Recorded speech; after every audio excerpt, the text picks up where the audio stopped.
sentimos a morte do Charlie Kirk como algo muito pessoal, afinal de contas poderia ser qualquer um de nós. Então esse ato aqui hoje é para marcar essa posição, para dizer que a direita está viva e vai resistir bravamente e vai lutar. Então, sem mais delongas, preciso convidar para compor a mesa aqueles que vão ter a palavra. Algumas pessoas terão a palavra por alguns minutos, nós já estamos bastante atrasados, mas eu chamo inicialmente o vereador Adriles Jorge, por estar a caminho, chamo a vereadora Eduarda Campobiano para compor a mesa. Praia Grande! É a nossa mita da Praia Grande. Muito prazer, viu, cara? Obrigado pela presença. Calma, o William ainda não é o William. Chamo também para compor a mesa Fernando Holliday.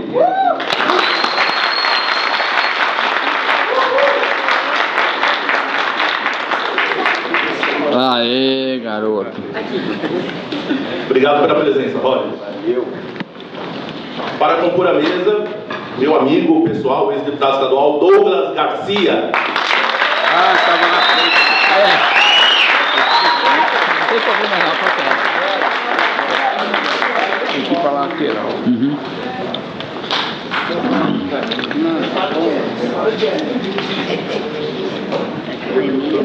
Também nos brinda nessa tarde com a sua presença ilustre o grande Paulo Cobos.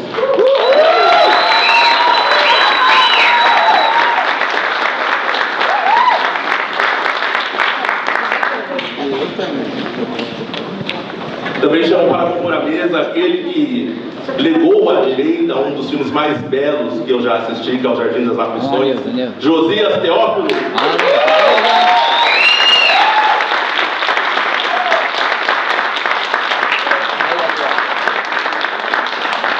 Deixa eu ver onde é que é.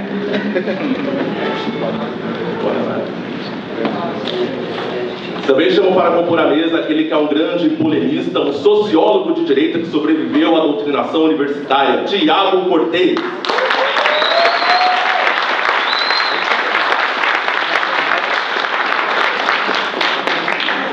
Eu não conheci, meu amigo. Faz tempo, hein?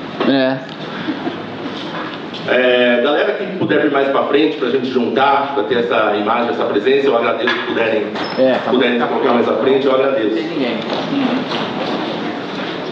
Aí, tudo bom? Está conosco aqui também para cobrir o evento, um jornalista da revista Cidade Online, né, Jornal Cidade Online, o senhor Victor, está aqui presente com a gente.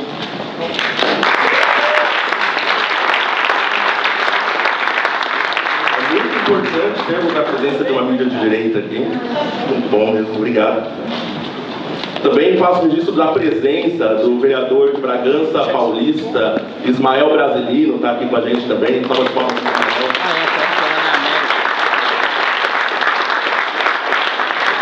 Também temos a presença do vereador de Santo André, William Lago, está ali com a gente também.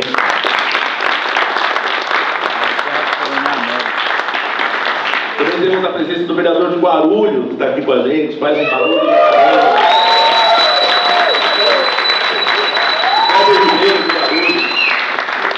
O Ribeiro dá pancada nos esquerdistas lá, cara.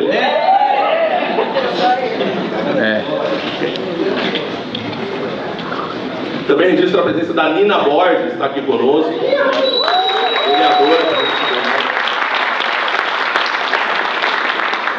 O cara é bom aqui, o cara está me lembrando aqui para não cometer gafe, isso aí.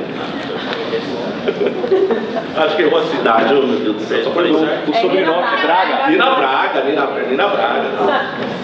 Não dá para confiar em Deus. Bom, agora eu peço que todos se coloquem de pé para termos a execução do hino nacional.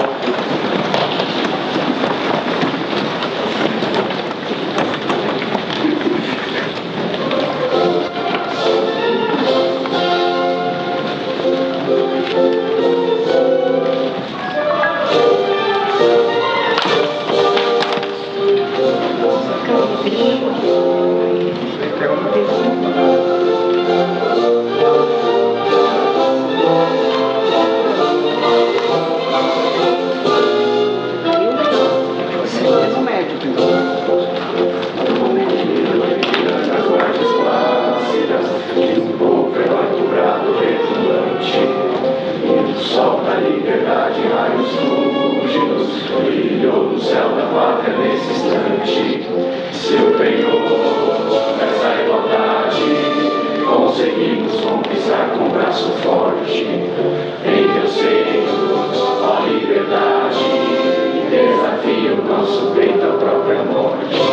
Ó pátria amada, idolatrada, salve, salve.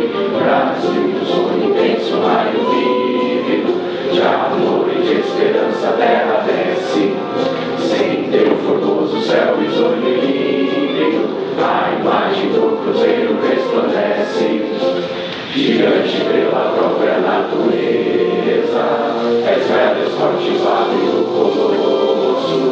Do teu futuro espelha essa grandeza, é adorada. Entre outras mil, és do Brasil, ó pátria amada. Dos filhos deste sol das lutas do leite, pátria amada, Brasil.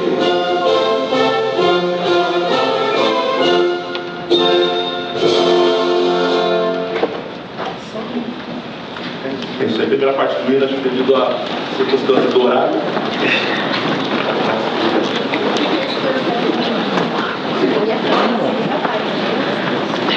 Tá, fica, pode deixar. Senhora, aqui, tudo bem, senhor? Isso daí foi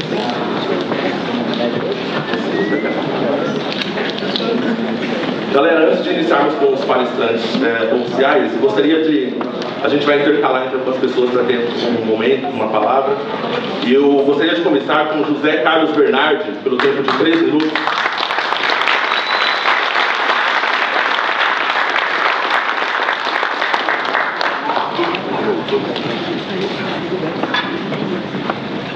Senhores e senhoras, boa tarde. Mesa toda aqui, tá ligado? Senhoras e senhoras, boa tarde. Aos senhores da mesa, cada um aqui, nós temos que fazer uma lembrança nesse momento da rápida vida de Charlie Kirk. Perceba só que não precisa de muitos anos para você marcar presença. Basta ter posição. Se nós tivermos posicionamento, tudo muda. E é isso que nós precisamos hoje no Brasil, fazer com que personalidades como a do Charlie Kirk sejam representativas. Vamos lembrar que o primeiro mártir da igreja cristã foi assassinado, apedrejado, com o consentimento de um homem chamado Saulo. E a partir desse momento em que Estevão morre apedrejado, a igreja passa a ser perseguida, mas quando há uma espécie de diáspora, em que os apóstolos saem, fogem, há uma disseminação do Evangelho. Eu quero dizer que hoje, com a morte de Charlie Kirk, foi só uma morte física, a ideia está disseminada. São Paulo hoje está aqui representando isso, mas eu quero te dizer que a ideia de Charlie está hoje no mundo. E nós no Brasil, enquanto conservadores, temos que levar estes exemplos para frente e não nos intimidarmos. Coragem. Nós precisamos ter coragem. Enquanto o sistema quer nos amassar, quer nos deixar calados, com medo, nós temos que responder com coragem, com inteligência, com estratégia e com...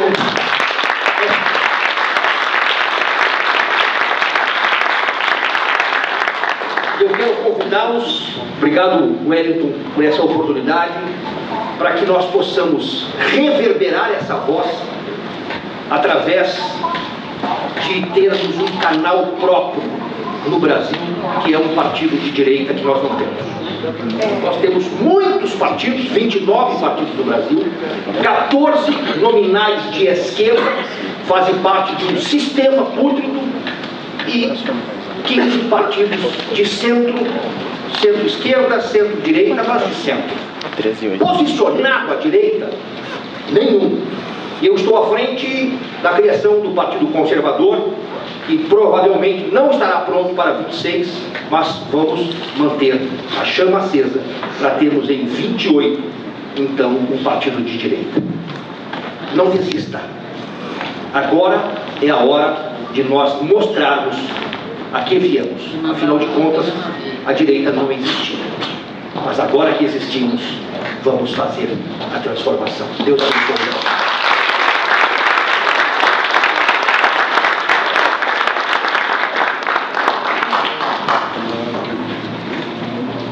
Recado, é isso aí. Primeiro palestrante da tarde, Josias Teófilo. Opa!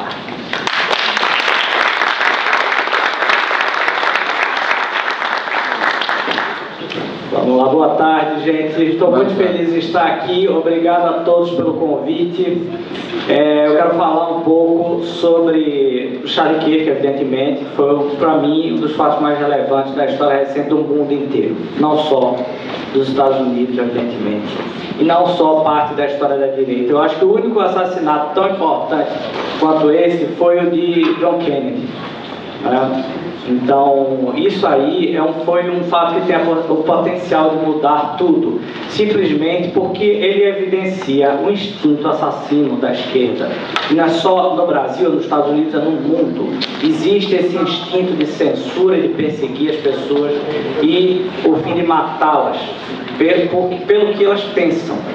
Mas eu queria trazer essa questão da hegemonia da esquerda para o Brasil especificamente.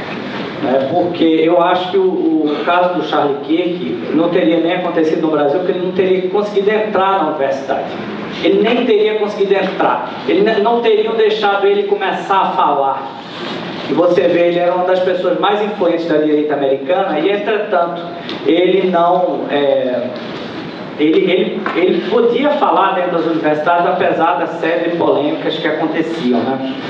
E isso no Brasil nem chega a ser possível. Então o instinto assassino existe, ele se manifesta nessa hegemonia excludente da esquerda e eu vou contar aqui os casos de como nós chegamos a essa situação aqui no Brasil. Então, se você for ver, na década de 60, em 1970, Nelson Rodrigues escreveu um artigo falando sobre Gilberto Freire, dizendo que Gilberto Freire era o maior pensador vivo no Brasil, basicamente, e dizendo que tinha uma piadinha que se fazia nas redações, que era quando você vai escrever seu Guerra e Paz, né? Uma referência ao romance de Tolstói. E era uma piadinha assim comum que se fazia. E aí ele fazia uma referência a isso, ele dizia, pois Gilberto Freire escreveu seu Guerra e Paz, que é Casagrande Senzala. Ou seja, este livro tem a grandeza do romance de Tolstói. Então, não é só uma obra de sociologia, é uma obra também literária, é o melhor texto da língua portuguesa. Ali ele estava na vanguarda da cultura, quando ele escreveu aquele livro. Então... vale lembrar também que Gilberto Freire era considerado o netinho retardado da avó dele, porque ele teve grande dificuldade de aprender a ler e escrever. E, entretanto, Gilberto Freire chegou a estudar nos Estados Unidos, foi um aluno brilhante da Universidade de Colômbia, e chegou a receber o título de Sir, ou seja, Sir, ele era Sir Gilberto Freire, não podia usar o título antes do nome porque ele não fazia parte do Império Inglês. Como o Pelé também recebeu esse título, não podia usar o título Sir, mas ele recebeu essa titularidade, né? Inclusive, quando roubaram o prêmio lá na casa de Gilberto Freire, um ladrão entrou, roubou, e o Império Inglês, a rainha deu outro prêmio, fez um igualzinho e deu a ele esse prêmio. Ele foi convidado para ser professor de Harvard, de Yale, de grandes universidades americanas, e optou por vir para o Brasil para pensar o Brasil. Ele dizia que competia com o Pedro Álvares Cabral na ideia de descobrir o Brasil, né? E nos anos 70, quando ele faz... É fácil a cronologia da vida de Gilberto Freire, que ele nasceu em 1900, né? Então, em 1970, ele tinha 70 anos, Nelson Rodrigues faz esse artigo dizendo que as pessoas não estavam reconhecendo a grandeza dele, que ele estava sendo cancelado entre aspas, nos jornais, que não se falava dele, que não se falava da grandeza da sua obra, né? E ele atribuía isso às estagiárias dos jornais, que não falavam de Gilberto Freire de jeito nenhum. Em 1980, Gilberto Freire tem 80 anos. E ele deu uma entrevista à Playboy, a revista Playboy. Não é à toa, essa revista foi para fazer polêmica mesmo. Ele falou bastante de sexualidade, falou da vida sexual dele, causou uma polêmica tremenda. E ele falou lá que ele estava sendo silenciado, que não se falava mais das obras dele, que não se falavam dele próprio, que não entrevistavam, que os jornais estavam fazendo um pacto de silêncio sobre a obra de Gilberto Freire, este grande pensador brasileiro, talvez o maior de todos. Ou seja, estava se instaurando cada vez mais a hegemonia da esquerda no pensamento, nas instituições, nas universidades. E aí, na década de 90, o poeta Bruno Tolentino chega ao Brasil e ele vai dar uma entrevista que é considerado o mito fundador da nova direita, cujo título repercute até hoje, que é Quero o meu país de volta. Ou seja, o que ele estava dizendo que aquele país que eu conheci não era um país desenvolvido. A gente jamais pensava no Brasil como um país subdesenvolvido, muito menos culturalmente. O que o Brasil produzia quando ele saiu do Brasil, em 1964, era do nível de tudo que estava sendo feito no resto do mundo, não tinha diferença nenhuma. Nós estávamos na vanguarda da cultura. E, entretanto, quando ele voltou, as coisas eram bem diferentes, porque existia um provincianismo cultural. A cultura estava baseada na música popular. E não só na qualquer música popular, era a música popular daqueles autores que se opuseram à ditadura. Ou seja, aquela cultura da tropicália, né, do concretismo, etc., ela foi colocada no centro da cultura brasileira, ignorando tudo de grande que estava sendo feito. E ele vai falar até de Gilberto Freire, vai falar dos grandes autores brasileiros que estavam sendo ignorados por causa de quem? De Gilberto Gil e Caetano Veloso, né, que se tornaram, inclusive eram estudados na universidade como poetas, sendo que o que eles faziam não era poeta, não era poesia, era obra simplesmente poemas cantados, não eram poemas, eram letras de música, são coisas completamente diferentes, né? E ele próprio também sofreu na pele a questão da hegemonia da esquerda, mas ainda naquela época a coisa não tinha se radicalizado tanto, né? Então, o que acontece? Após a redemocratização, a esquerda foi gradativamente excluindo as vozes dissonantes das instituições brasileiras, ou seja, as universidades, o cinema, o mercado editorial. Isso foi se aprofundando cada vez mais até os anos 2000, em que Lula vai ser eleito e a esquerda vai ter não só essas instituições, mas vai ter também o governo federal. E eu acho que o auge dessa hegemonia da esquerda é quando Gilberto Gil, que era ministro da Cultura, preste atenção, isso é muito importante, ele vai tocar tabaque com o presidente da ONU, Kofi Annan, lá na sede da ONU. Então isso aí demonstra muito bem o que se tornou a cultura brasileira para exportação. Então, mas aí aconteceu uma coisa, que a partir dos anos 2000, a internet foi se popularizando no Brasil. E com a popularização da internet, novas ideias liberais, conservadoras, foram se difundindo. E um dos fatores principais da difusão dessas ideias foi Olavo de Carvalho. Por um motivo muito singular, não sei se vocês sabem aqui, eu já escrevi em livro, mas pouca gente sabe ainda hoje. Foi o que aconteceu o seguinte: Olavo era colunista dos principais jornais do Brasil, o Folha, o Globo. Só que ele foi sendo expulso desses jornais, ele foi sendo demitido. E ele morava nos Estados Unidos e ele ficou sem dinheiro, precisava pagar a faculdade da Leila, porque a Leila chegou lá nos Estados Unidos com mais de 18 anos. Então ela não podia, para ela ficar lá estudando, ela tinha que ficar fazendo faculdade sempre em dólar, né? Então o Olavo precisava de dinheiro, então ele teve uma ideia que foi criar um curso online.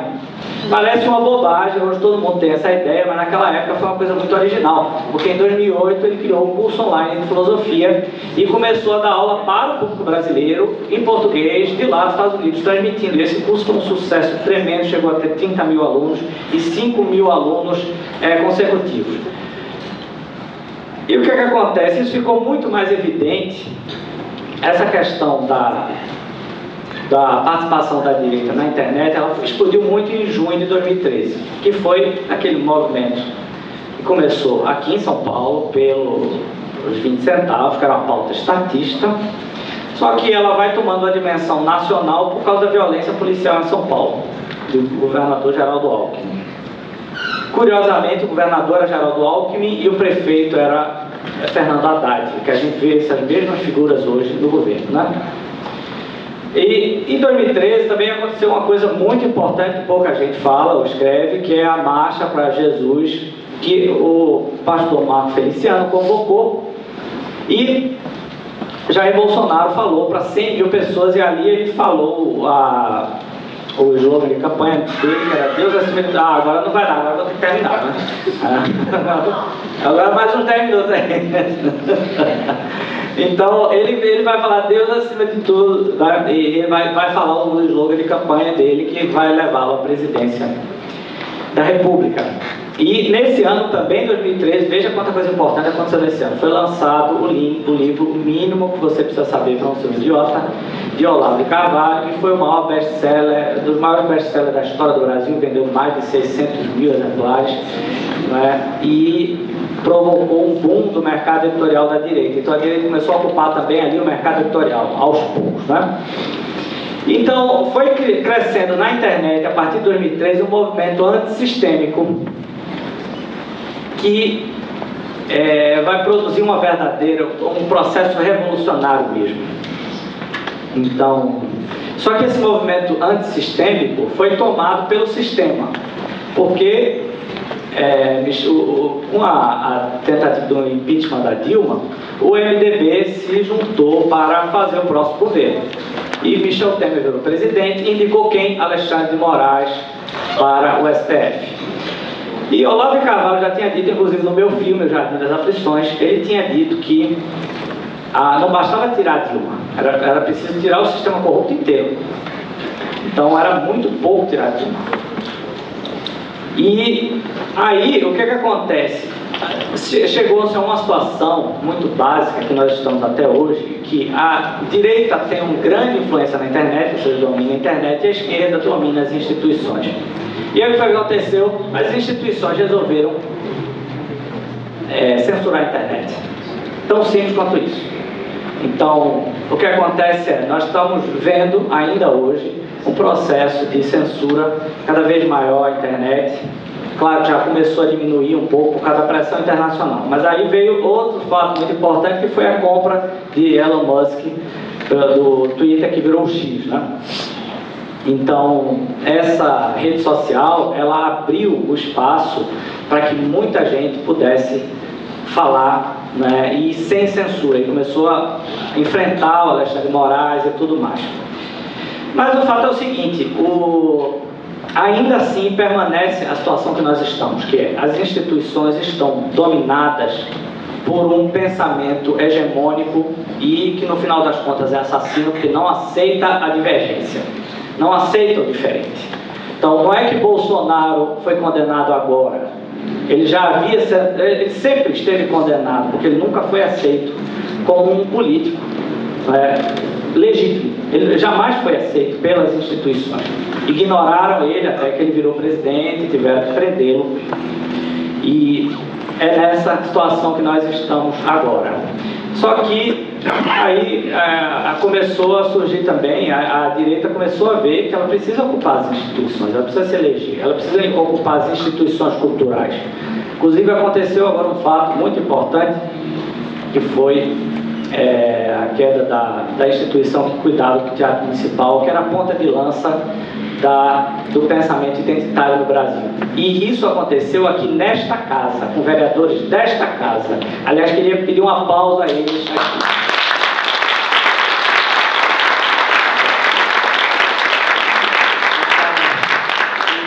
Nós do Grupo Artistas Livres, vou falar todos, vou citar tudo, não podemos ignorar.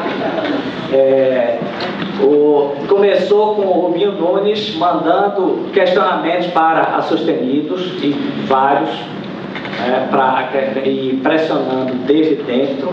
Depois vereadora Sonário, vereador Adriles, nós começamos um por um. pressionar até que o prefeito tomou a iniciativa de tirar essa instituição e ela vai cair, infelizmente. Mas o fato é o seguinte: chegou a hora da gente ter a compreensão e que, primeiro, os fatos, o que eu estou falando, tudo que eu narrei aqui é o quê? Um movimento cultural, não um movimento político. Ele virou político, mas ele começou com a cultura. Então, essas pessoas, esses grandes brasileiros que produziram a cultura, que não pedem nada do resto do mundo, eles foram reconhecidos no mundo inteiro. Gilberto Freire é reconhecido no mundo inteiro, foi traduzido em mais de 70 idiomas, escreveu 75 livros. Esse movimento cultural de compreender o Brasil e de dar a verdadeira grandeza que esse país merece. Então, a gente precisa pensar como a cultura. Eu sempre digo, você pode hoje privatizar a Petrobras e assim você vai estar acabando com o legado de Getúlio Vargas. Pode ser bom ou ruim, aí a gente pode discutir. Mas tem um legado que não consegue ser desfeito, que é o legado da cultura. Então, colocar Heitor Villa-Lobos para ensinar o canto orfeônico nas escolas, a ideia do modernismo. Então, os efeitos das obras de cultura, elas permanecem enquanto os governos não estão mais lá. Entende? E esse foi o erro do Bolsonaro também, ignorar completamente a cultura. Então, a cultura, quando a gente trabalha através da cultura, a gente vai ser governo até quando não for mais governo. Entendeu? Vão ser outros vereadores aqui, mas os efeitos culturais do que for produzido aqui, do que foi incentivado da sociedade brasileira, da produção artística da cultura brasileira, isso vai permanecer nas próximas décadas. Então, esse é o caminho de lutar contra a hegemonia da esquerda na cultura. E a minha ideia contra a hegemonia da esquerda na cultura é muito simples: nós temos que explodir a hegemonia da esquerda na cultura. É isso.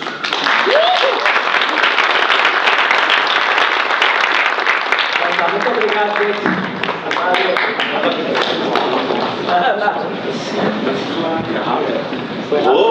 Terminou explosivo, Josi. É isso aí. Chamo para palestrar Paulo Cobos.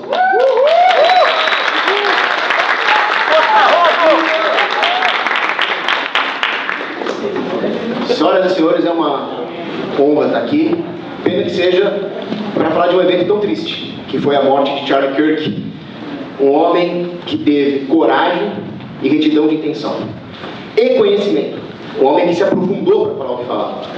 Coragem, conhecimento e caráter são os três pilares da luta pela restauração da boa política, que é a política de direita. Eu já estou cansado de fingir que não, mas a direita é o direito, é o que está certo, é o que é reto. Isso o sociólogo Ranquetá já falava. Nós temos razão. E o debate sobre quem tem razão já acabou. Mises, Bumbauer, que já refutaram Marx. Os filósofos de direita já refutaram os filósofos de esquerda.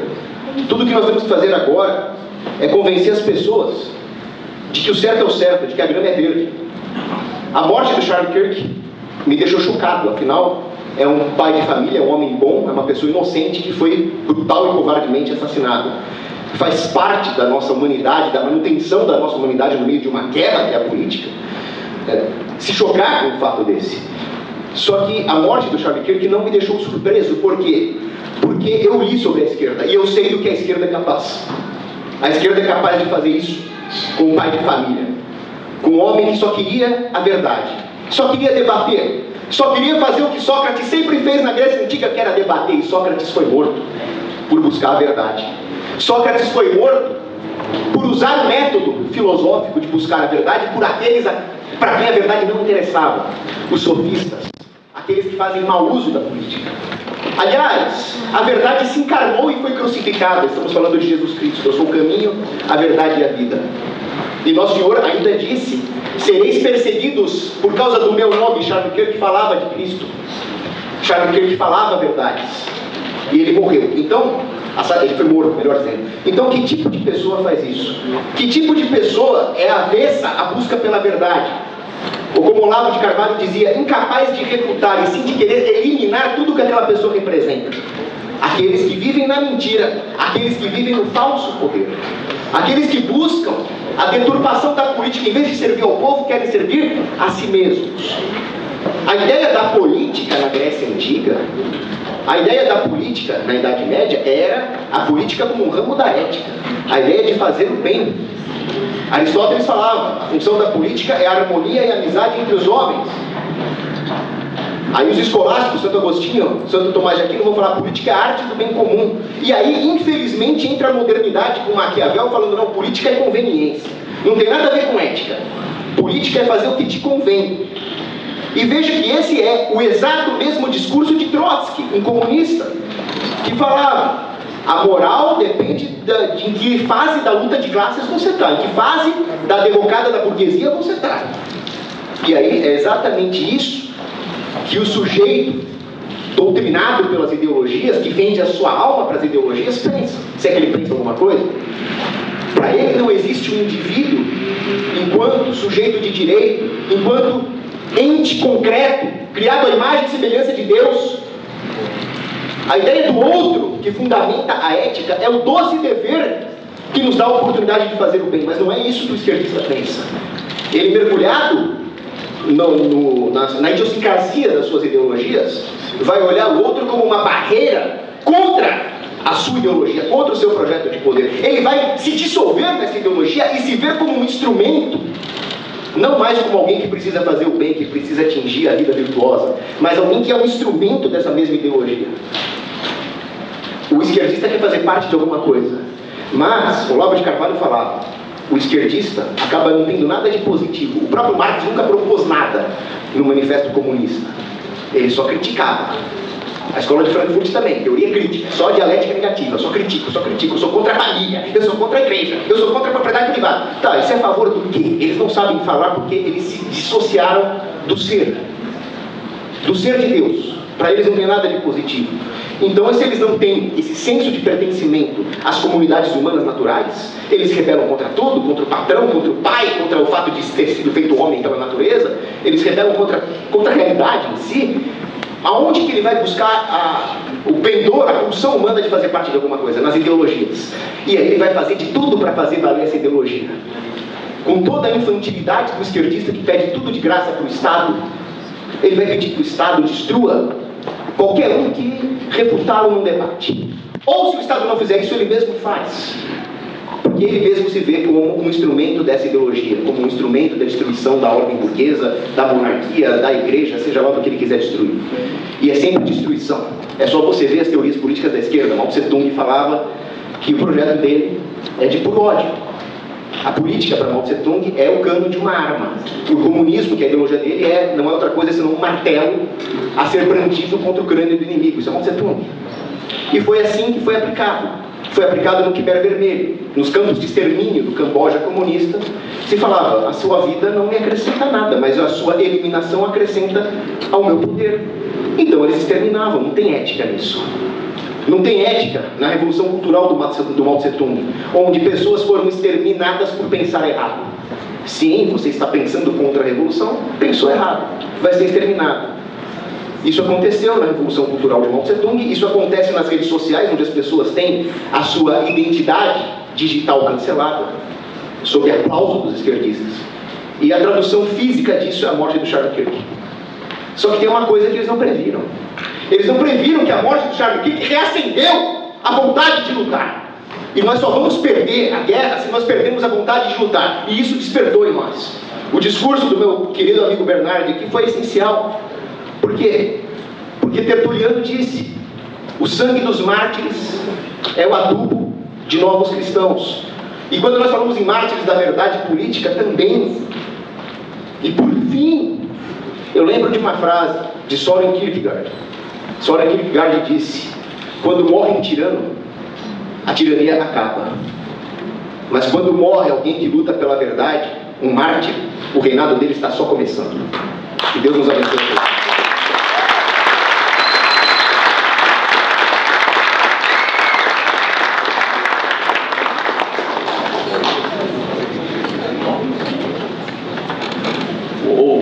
É isso. A gente ficaria escutando essa galera por 1, 2 horas tranquilo. Gostaria de registrar a presença também da Leiliane Lopes, do Pleno News, né, presente também cobrindo o evento. Obrigado, Leiliane. Também, galera, ali, preciso explicar para vocês, tá? Ali tem um QR Code que vai ser direcionado para o Stories do Douglas. O Douglas, ele tem um formulário lá que a gente criou para que vocês possam passar a receber conteúdos que nós vamos começar a produzir, conteúdos escritos, enfim, com exclusividade. Cortez é sociólogo, Josias também vai escrever, Clóvis também vai escrever, tá todo mundo aqui comprometido, eu estou comprometendo eles aqui agora, então não vão poder dizer não, tá?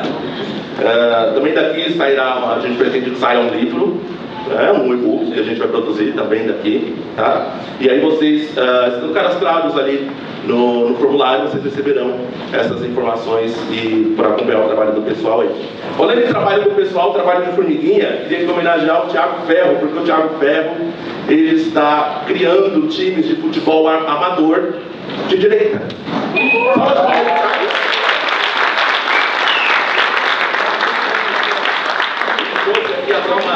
Ele trouxe aqui uma camiseta de um dos times que ele já... É o time que não tem ponta esquerda, é isso?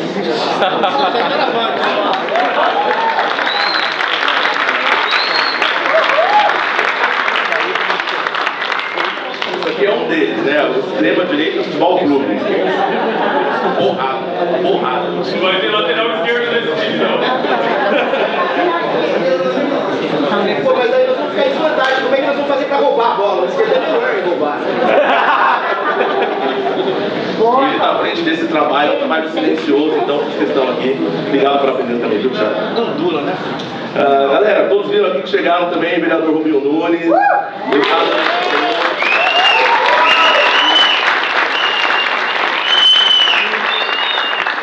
galera está apreensiva, eles acham que eles não vão vir. Agora chegou o Adriles, aí, aê!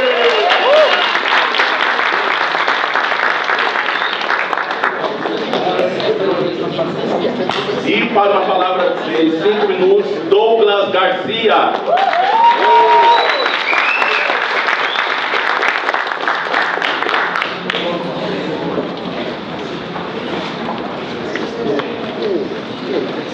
Muito boa tarde a todos. Quero aqui cumprimentar essa mesa aqui, a deputada Ana Campanhol, em nome da qual eu cumprimento as demais pessoas que estão participando aqui dessa mesa linda, que a gente conseguiu chamar para participar desse evento tão importante. Parabenizar e agradecer a presença de todos vocês. A presença de vocês aqui é ímpar, é uma presença importantíssima e que mostra o quanto nós precisamos engajar a luta pela liberdade no nosso Brasil. Senhores, esse evento aqui, nós sentimos a necessidade desse evento acontecer em território brasileiro, porque nós tivemos em muitos países, quando ocorreu a fatídica morte de Charlie Kirk, muitos países ao redor do mundo se mobilizaram, fizeram homenagens, mostraram o quanto eles ficaram chateados, o quanto os conservadores no mundo inteiro ficaram chateados com esse acontecimento terrível que foi a morte de uma pessoa tão importante, que trabalhava tanto na questão da democracia, da liberdade de expressão, da representatividade, que é o Charlie Kirk. E é inadmissível o Brasil, um país em que nós temos aqui milhões de pessoas conservadoras, milhões de pessoas que trabalham justamente com essas pautas, que valorizam o cristianismo, que valorizam a liberdade de expressão, a gente deixar passar batido, a gente deixar passar em branco. Não, nós não vamos deixar passar em branco. Primeiro porque Charlie Kirk, em vida, ele lutou muito para que nós conservadores tivéssemos visibilidade, para que nós conservadores tivéssemos o poder de poder influenciar, de ter o nosso espaço preservado, de ter o nosso espaço dentro das universidades, principalmente, que é o ambiente mais hostil, que é o ambiente onde os conservadores mais são odiados. Ali ele estava. Ele não estava ali com o objetivo de propor o ódio, ele não estava ali com o objetivo de propor a desavença, ele não estava ali com o objetivo de propor simplesmente a briga por mais briga. Não, o que Charlie Kirk propunha, o que Charlie Kirk sempre trouxe durante a sua vida foi o debate, foi o diálogo, porque com as palavras dele, quando apenas um lado fala, aí é que nasce o radicalismo. Quando apenas um lado fala, aí é que você tem o ódio crescendo cada vez mais dentro de uma perspectiva, e a criminalização de outro pensamento, a criminalização de uma forma de pensar, a criminalização de uma opinião. Nós não podemos permitir que o pensamento conservador volte hoje aquilo que era há poucos anos atrás, em que no Brasil você não podia se deixar dizer de direita. No Brasil você não podia se posicionar como conservador. No Brasil você não podia dizer que você, por exemplo, é contra a ideologia de gênero, que você é contra o aborto. Ora, nós não podemos permitir que a radicalização do discurso de esquerda nos jogue na criminalidade, porque se tem uma coisa que nós lutamos e que a gente vai preservar, é a nossa liberdade de expressão, é a nossa liberdade de escolha, é proteger aquilo que a gente sempre amou, que a gente sempre preservou. É justamente os nossos valores que estão sendo ameaçados por essa sociedade pós-moderna que quer descer goela abaixo, ideologias atrás de ideologias, retirando cada vez mais a nossa liberdade. Nós precisamos nos posicionar. Charlie Kirk nos ensinou em vida e traz agora em morte, eu digo, em morte mesmo, porque a sua morte não significa que nós tenhamos que parar tudo que a gente está fazendo, porque se tornou algo extremamente perigoso ser de direita no mundo, porque a exemplo de Charlie Kirk, qualquer um de nós pode infelizmente vir a falecer por se posicionar em lugares hostis. Não! Charlie Kirk foi um exemplo vivo. Charlie Kirk agora é um exemplo pós-mortem de que nós precisamos sempre nos posicionar, sempre ocupar espaço, nós precisamos sempre estar presente em todos os lugares, porque a direita, assim como Bolsonaro foi, a direita Bolsonaro é e representa isso muito bem, igual massa de bolo, sabe? Quanto mais você bate, mais ele cresce, mais você bate, mais ele cresce, e é justamente esse posicionamento que nós temos que tomar agora. Quanto mais a gente apanhar, mais a gente vai crescer, mas nós vamos ocupar todos os espaços, por mais hostis que seja, porque é um direito nosso, porque é um direito daqueles que nasceram para lutar por aquilo que acredita, porque é um direito de todos os brasileiros ocuparem os lugares, desde o ambiente acadêmico até os lugares políticos, do ambiente cultural até os lugares de cultura popular. Esse espaço será nosso, e por mais que tente nos criminalizar, por mais que tente nos matar, como fizeram com Charlie Kirk, pode se derrubar um Charlie Kirk hoje, amanhã nós levantaremos mais 100, e se derrubarem os 100, nós levantaremos mais 1000, e se derrubarem os 1000, senhores, é uma coisa que a gente não vai deixar de fazer, é de lutar por aquilo que a gente acredita. Então, meus parabéns, muito obrigado pela presença de vocês. Charlie Kirk, vive!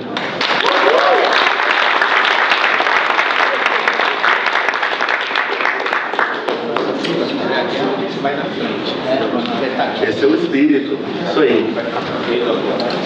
Para falar por 5 minutos é pouco pro Holiday, mas vamos lá, Fernando Holiday!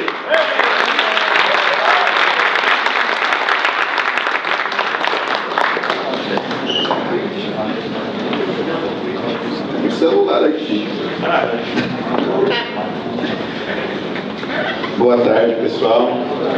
Eu gostaria de, inicialmente, cumprimentar a todos na mesa, na pessoa do vereador Rubinho, deputada Ana Campanholo, Adriles, e a todos aqui presentes, vereadora Eduarda Campopiano. Agradecer ao Douglas por me convidar a esse evento e parabenizar pela organização. Porque muitas vezes, quando nós falamos sobre Charlie, pode passar a impressão de que estamos falando de uma realidade distante. E eu achei muito positivo que todos que me antecederam até aqui conseguiram trazer esta realidade para o nosso cotidiano. E muitas vezes, quando falamos da realidade política, nos esquecemos da realidade humana. Antes de falar sobre os ideais que Charlie representava e ainda representa, eu gostaria de relembrar que nós estamos falando de um pai. Um pai que estava com os seus filhos pequenos e a sua esposa diante de milhares de pessoas, falando, simplesmente falando. E enquanto ele falava, os seus filhos, crianças, viram uma bala atravessar o seu pescoço e um jato de sangue sair. E a voz daquele que falava não poderá mais ser escutada nos cafés das manhãs. A voz daquele que falava não será mais escutada pelos seus filhos antes de dormir. A voz daquele que falava não será mais escutada pelo seu amor, pela sua esposa. A voz ficou presa em vídeos, em gravações, mas o calor da sua mão não será mais sentida por aquelas crianças, nem por aquela esposa. Uma pessoa morreu porque falou. E a gravidade deste ato, ela precisa ser relembrada antes da política como uma realidade humana. Porque não é possível nós convivermos em uma sociedade onde nós não podemos falar. Não é uma questão somente de militância política. Eu repito, é uma questão humana. O ódio que a esquerda tem alastrado nos Estados Unidos, no Brasil e ao redor do mundo, não é simplesmente um ódio de adolescentes que não sabem o que dizem. É um ódio que foi incorporado pelas instituições. É este mesmo ódio que move Alexandre de Moraes. Porque o ódio dele é porque falamos. O ódio de Nicolás Maduro é porque a oposição fala. O ódio de Lula é porque nós falamos as atrocidades que eles produzem enquanto estão no poder. E este ato de falar não deveria, em hipótese alguma, estar associado a qualquer ideologia. Porque é um pilar básico de qualquer democracia. É o pilar básico da convivência em qualquer sociedade. E Charlie nos ensina na sua vida, mas também na sua morte, porque ele literalmente entregou a sua vida pelo direito de falar. E não somente ele pagou esse preço. Aquelas crianças jamais vão se recuperar daquela tragédia. A sua esposa jamais esquecerá aquele dia. As centenas de estudantes que estavam ali presencialmente jamais conseguirão apagar da sua memória aquela tarde. E é por isso que isso desperta tantas pessoas. É por isso que nós não podemos deixar este movimento morrer. Porque, apesar de ter sido uma tragédia horrenda, apesar dele ter pago um preço muitíssimo alto, as mudanças que virão e que estão começando também serão grandes. Uma tarde em uma universidade poderá ser capaz de transformar o destino de toda a humanidade. Poderá ser capaz de transformar a realidade das próximas gerações. Por isso, quando falamos de Charlie, não nos esqueçamos. Não é sobre os Estados Unidos. É sobre o nosso futuro. E para encerrar, eu gostaria de trazer um exemplo pelo qual eu passei recentemente. Um dos meus vídeos que viralizou foi quando eu fui à USP e pedi gentilmente para alguns estudantes calarem a boca. Mas o que as pessoas não sabem muitas das vezes é o que aconteceu antes daquilo, antes de eu perder a paciência. Nós simplesmente entramos no campus da USP, sem falar nenhuma palavra. Entramos com uma bandeira de Israel. Não fizemos sequer uma pergunta para ninguém. Eu ainda pensei, nossa, mas só entrar aqui com a bandeira de Israel, acho que ninguém vai se incomodar, né? A gente põe ali no meio dos cartazes, tá? Tira uma foto e vamos embora. O fato de entrar com a bandeira de Israel na USP fez com que uma horda de estudantes nos cercassem. E aí eu muito gentilmente perguntei, é público ou não é? É público ou não? E aí eu percebi que não é público. Pode ser no papel, Mas a realidade é que esses grupos tomaram as universidades.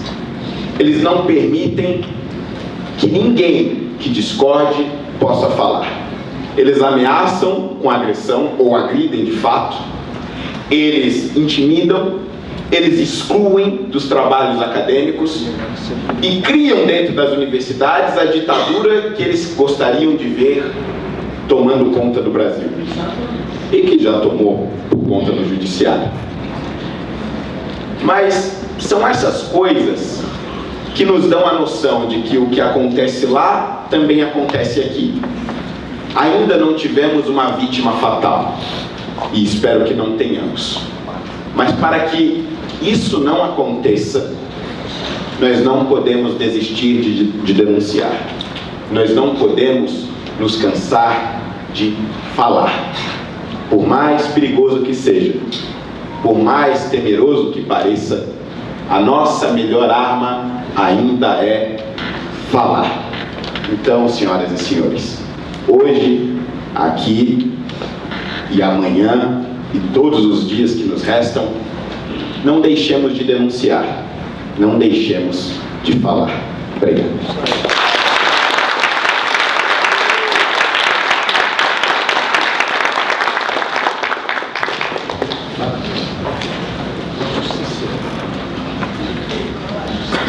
Bom, próximo orador, ele que é vereador aqui na Câmara de São Paulo, Adriles Jorge.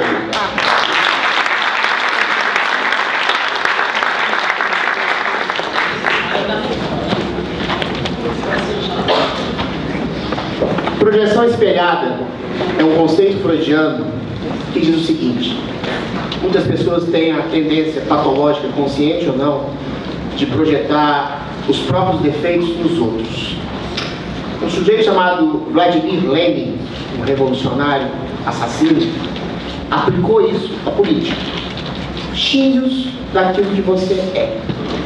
Faça as coisas do que você está acusando os outros. Antes de alguém te acusar dos seus crimes, você julga os outros como criminosos. Essa é a tática de toda a esquerda desde 1917. Se o fulano é corrupto, chama alguém de corrupto. Se o sujeito é ladrão, é assassino, é torturador, chama os outros de assassino, ladrão, torturador. Se o sujeito é fascista, chama os outros de fascista. Não sei se vocês sabem, mas o fascismo tem uma linha muito umbilical com o socialismo. Assim como o socialismo, o fascismo tem exatamente um pensamento único, unívoco, que não aceita divergência, um Estado totalitário com partido único, engloba. Isso engloba um partido chamado Nacional Socialista. Nacional Socialista é o nazismo. Fascismo é uma espécie de feixes que trabalham juntos da mesma forma. Por que eu estou fazendo essa introdução psicanalítica e política? Porque foi isso que matou Charlie Kirk. É isso que faz com que milhares de pessoas hoje no Brasil sejam chamadas de nazistas, de fascistas, de ladras, de canalhas, de torturadoras, de tudo que a esquerda tem feito sistematicamente. Charlie Kirk era um homem do diálogo. Charlie Kirk, algumas pessoas falam assim, não é necessário chamá-lo de mártir, não exagero. Não, ele se tornou um mártir. É um homem que vai de peito aberto, de coração aberto, de alma aberta, para dialogar com quem pensa diferente dele. A gente tenta, eu aqui, o Rubinho, o Rodney, o Douglas, a Ana, todo mundo aqui tenta dialogar com todas as pessoas de maneira complacente, generosa, para acolher, para fazer aquilo que o Platão chamava de síntese dialética, uma tese, uma síntese, uma tese, uma antítese, e a possível síntese desse diálogo. Mas a esquerda não quer diálogo. Um homem de peito aberto, um homem de coração aberto, um homem que dialogava com a diferença e levou uma bala no pescoço. Então você abre os braços para se tornar um mártir. Abre os braços para tentar, num amplexo, num abraço, que tenta abraçar seus próprios inimigos. E você é crucificado, como Cristo. Charlie Kirk foi torturado, foi morto por aqueles a quem ele queria abraçar, pela possível compreensão do que pensa o nosso adversário, que não é necessariamente nosso inimigo, e pelo possível convencimento. Talvez Charlie Kirk tivesse alguma medida errada, mas ele sempre estava aberto ao diálogo, ele levou uma bala. Agora, quando você conversa com alguém que quer te exterminar, não há conversa possível, não há diálogo plausível, não há diálogo possível com quem quer te matar. Esse é o problema, por exemplo, do multiculturalismo. Você vai discutir com alguém do Hamas ou do Hezbollah e dizer que talvez Allah não exista, ele vai te explodir, ele vai te assassinar, ele vai te torturar, ele vai arrebentar com a sua família. A esquerda é esquizofrênica assim. Ela manda grupos de suicidas, por exemplo, o grupo de gays, para defender a Palestina, o Estado palestino, que quer assassinar os gays, e ela subverte a cabeça de um jovem que vem de uma família conservadora, de uma família cristã, que foi para uma universidade, e essa universidade fez a cabeça dele a ponto de pensar que um sujeito que pensa diferente é um fascista. Alguém pode dizer, esse garoto é uma exceção. Não! Eu estou falando aqui do assassino Charlie Kirk. Esse garoto não é uma exceção. Infelizmente, esse garoto é uma regra. O ódio que a esquerda tem de nós é uma regra. O que faz dele exceção é a coragem covarde. O que é a coragem covarde? De assassinar um homem. Mas quando você compara uma pessoa a um fascista, a um Mussolini, a um nazista, a um Adolf Hitler, o que você pensa dessa pessoa? Essa pessoa é desprezível, ela não mereceria, como disse Eduardo Bueno, o Peninha, não é que ela merecia morrer, ela não merecia nem ter nascido. É isso que a esquerda pensa de nós hoje. A gente não deveria ter nascido. É por isso que eles nos acusam de corruptos, de canalhas, de fascistas, de nazistas, para que haja um desprezo hegemônico tão grande que dê vontade de nos assassinar. A morte de Charlie Kirk, ela é real, mas o desejo assassino da esquerda contra nós, ela é latente, ela é pungente, ela é visível. Quando Eduardo Bueno, Peninha, um dos mais renomados e conhecidos historiadores do país, um homem que faz livros infanto-juvenis para crianças, diz que Charlie Kirk mereceu morrer, que as filhas de Charlie Kirk tiveram a sorte de ter um pai morto. Esse não é o desejo do Eduardo Bueno. Esse é o desejo latente, pungente do assassino de Charlie Kirk e de milhares de professores universitários, de milhares de professores, historiadores intelectuais que querem assassinar pessoas da direita. O que a gente faz com essa gente? A gente mata eles presos. Agora, o que nós, que somos de uma direita liberal, que seja conservadora, que seja cristã, podemos fazer? Cristo não mandou simplesmente receber com paz a bofetada. Cristo mandou também, em um momento do Evangelho, que enfrentasse com a espada aquelas pessoas que eventualmente estão tentando exterminar não só nós mesmos, mas nossos filhos. Exterminar realmente simbolicamente. Quando a gente deixa pessoas como Eduardo Bueno, que faz um discurso de ódio, louvando a orfandade de duas crianças que tiveram um pai assassinado, esse homem não está fazendo liberdade de expressão. Esse homem sim, ao contrário do que o Alexandre de Moraes diz, ele não está cometendo um discurso de ódio, é uma ação de ódio. Ele está incitando pessoas a matarem quem pensa diferente. Assim como o professor da faculdade carioca disse que, citando o poema do Bertolt Brecht, o que a direita merecia era uma boa pá e um bom tiro de fuzil. Essas pessoas não vão para a cadeia. Essas pessoas não são julgadas. Essas pessoas não são sequer condenadas ou eventualmente denunciadas.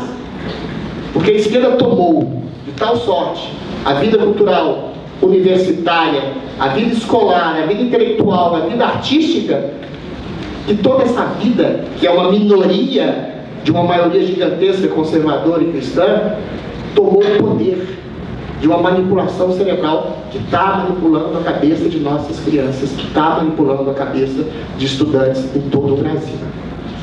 Então, a bala que matou Charlie Kirk, que fez dele um mártir, um homem aberto ao diálogo, que foi ferido mortalmente por uma esquerda, essa bala não é de um homem sozinho. A faca que tentou matar Bolsonaro não é de um homem sozinho. A bala que matou Charlie Kirk não é de um homem sozinho. É de um pensamento. E esse pensamento não admite contradição. É isso que a gente tem que perceber. A gente é complacente, a gente é cristão, a gente quer acolher os nossos inimigos, mas os nossos inimigos querem nos matar. O Olavo de Carvalho dizia, perguntava: vocês estão dispostos a morrer por uma causa? Sim. Aí ele respondeu logicamente: pois é, os outros estão dispostos a matar.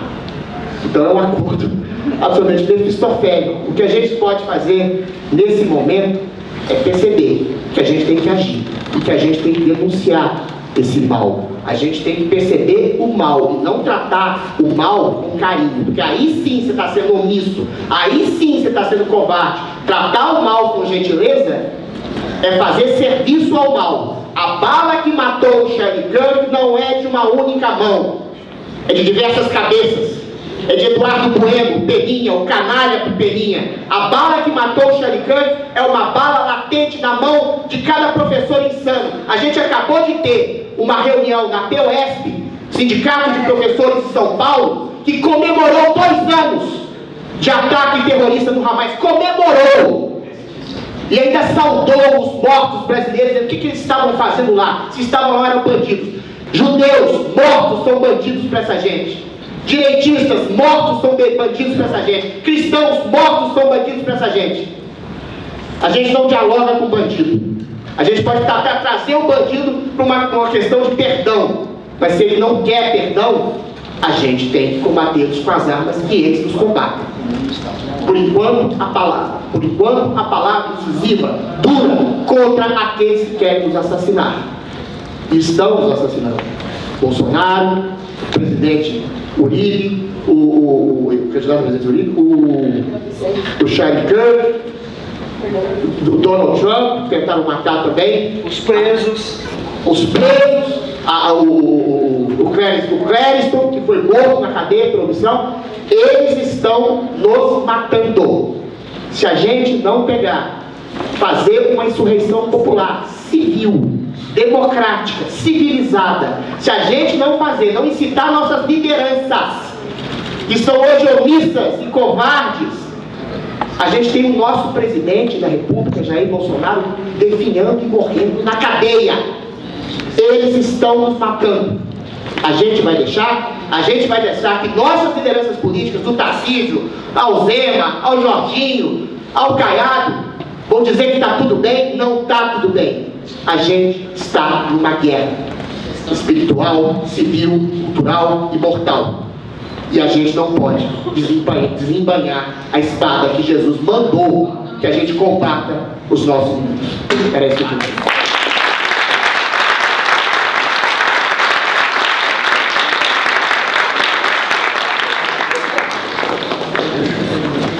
Chamo agora o orador, que é vereador por Vinhedo, Malcolm Mazzucato.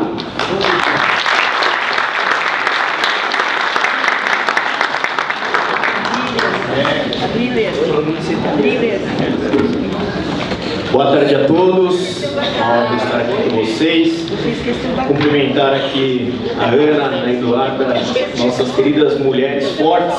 Uma honra estar na trincheira do lado de vocês. A gente brinca, né? Elas são mais macho que muito macho. A gente está até brincando agora no gabinete lá em cima. Bom, vou ser sucinto aqui porque o pessoal está pedindo para acelerar o tempo, porque tem bastante gente para falar. Vindo para cá hoje de manhã, eu fiquei pensando o que eu ia escrever para só passar uma mensagem principal para vocês. Afinal, nós temos aqui uma homenagem muito justa a um grande nome, a um pai de família que deixou 2 filhas, uma esposa, e foi assassinado brutalmente só por defender e dizer o que pensava. E eu confesso que foi uma semana muito dura. Até cheguei a mandar mensagem pro meu irmão ali, meu amigo Rubinho, falei: cara, baqueou. Foi puxado. Não sei se vocês se recordam, provavelmente sim.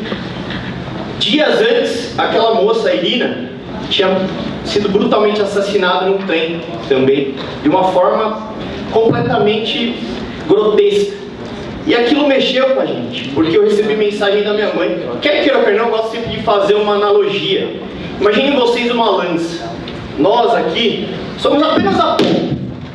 mas nós estamos ali expostos, muitas vezes até com a nossa vida pessoal, e vocês são todo o resto, toda a base. Então aquilo balançou a gente, os familiares preocupados, minha mãe, lembro, marcou muito, para com isso, você não precisa disso, sai dessa política.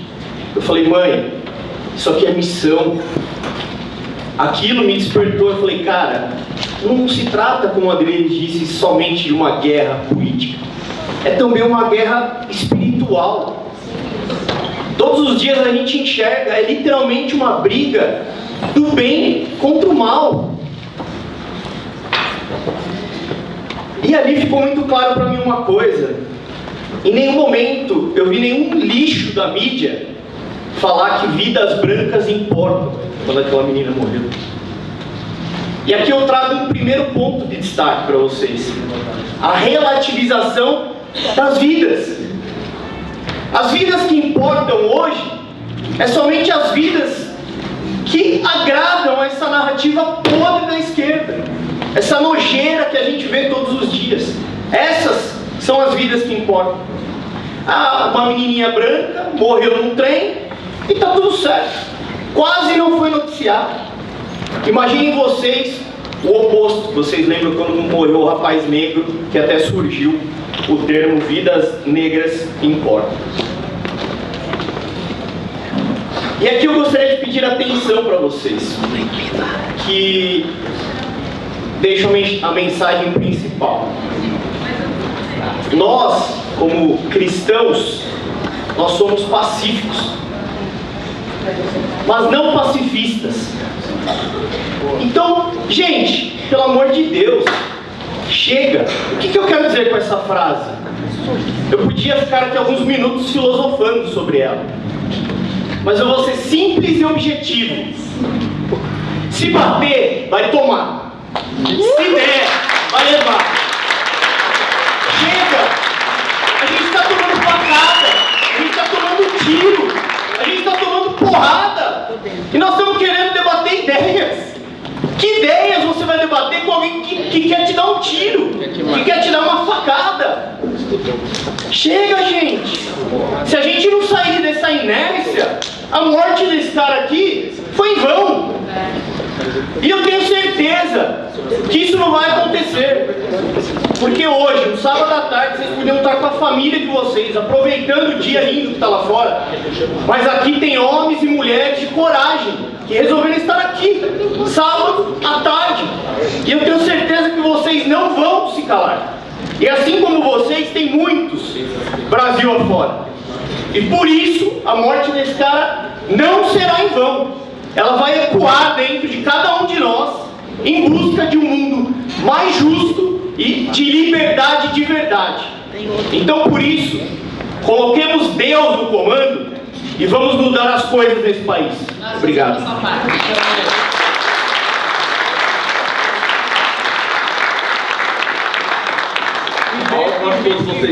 Meu dia para as batalhas. Malcolm recentemente botou um petista para correr lá na Avenida Paulista. Ele foi se crescer o tamanho do homem, e o petista se cagou de medo. Chamo agora, também no prazo de 3 minutos, Pedro Pôncio.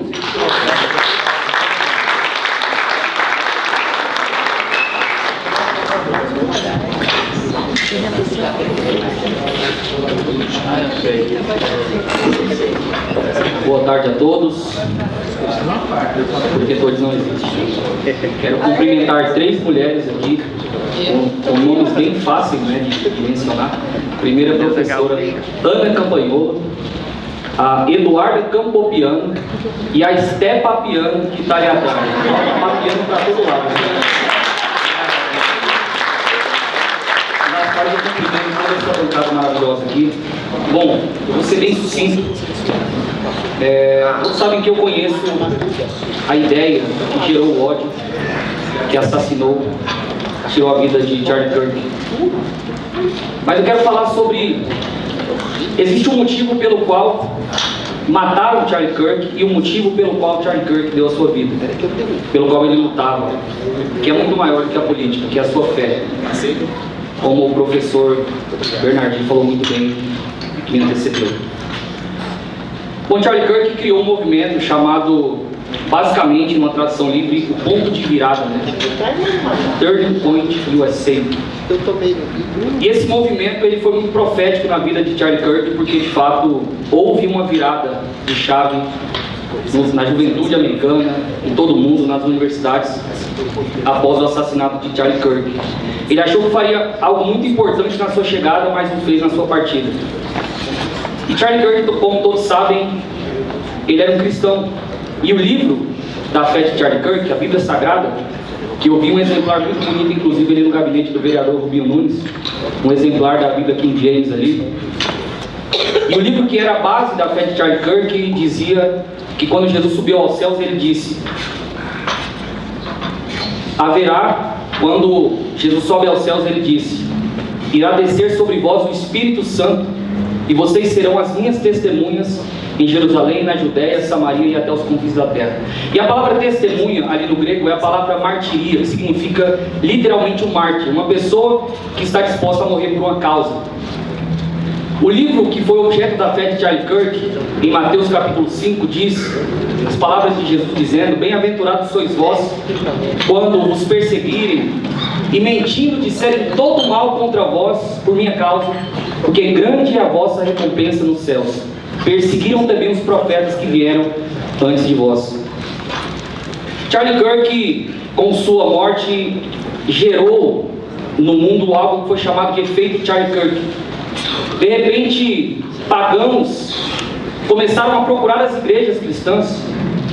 Até mesmo pessoas do movimento trans, feministas, pessoas que discordavam ideologicamente desse homem, começaram a se preocupar com a salvação da sua alma. Pessoas começaram a comprar Bíblias pela primeira vez na sua vida. Outras foram buscar a sua Bíblia que estava empoeirada na prateleira. Esse foi o efeito Charlie Kirk. E é muito importante lembrar que uma das últimas palavras de Charlie Kirk foi: não são apenas as evidências intrabíblicas, mas também evidências extrabíblicas, históricas, científicas, que mostram que Jesus realmente existiu, que foi uma pessoa real, que ele viveu uma vida perfeita, que ele morreu como uma morte de cruz, e que ao terceiro dia ele ressuscitou, e que ele é Senhor soberano sobre todas as coisas. É importante lembrar que dentro dessa declaração ele expressava a sua fé. João Batista, apesar de falar de política, não morreu, não teve a sua cabeça cortada por conta de política, mas por conta da sua fé. Daniel não foi jogado na cova dos leões por causa da política, apesar de ser político na Babilônia, mas ele o fez e foi perseguido por causa da sua fé. José no Egito não se tornou governador pela política, mas o fez por conta da sua fé. Então sim, Charlie Kirk é um mártir da fé cristã, alguém que sabia exatamente a causa pela qual lutava. E ele sabia que o seu Senhor disse certa vez: se quiserem me seguir, sentem e calculem o custo, porque o preço é alto. Aquele que quiser vir após mim, negue-se a si mesmo, tome a sua cruz e siga-me. E tomar a cruz é tomar para si um instrumento de morte. Ele sabia exatamente o que estava fazendo, por quem estava fazendo e por que lutava. E eu quero encerrar as minhas falas relembrando uma fala de Billy Graham que dizia: olha, quando vocês ouvirem falar nos jornais e nos noticiários de que Billy Graham morreu, não se esqueçam, Billy Graham não morreu, ele apenas trocou de endereço, porque afinal não se pode matar um cristão, apenas nós trocamos de endereço. E eu quero finalizar minha fala com uma das mais belas poesias do cristianismo, da harpa cristã, que diz o seguinte: sim, eu amo a mensagem da cruz. Até morrer eu a vou proclamar. Levarei eu também a minha cruz, até por uma, quem sabe, coroa trocar. Que Deus abençoe a todos vocês. Charlie Kirk vive. Não vamos desistir da vida. Deus abençoe.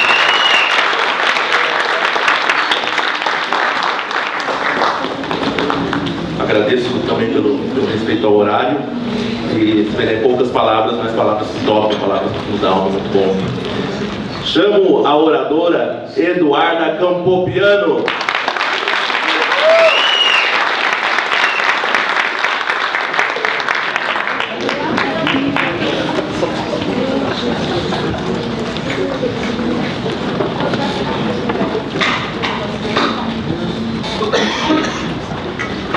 Olá a todos, quero agradecer a presença de todo mundo, cumprimentar todos que estão na mesa, é uma alegria estar aqui hoje.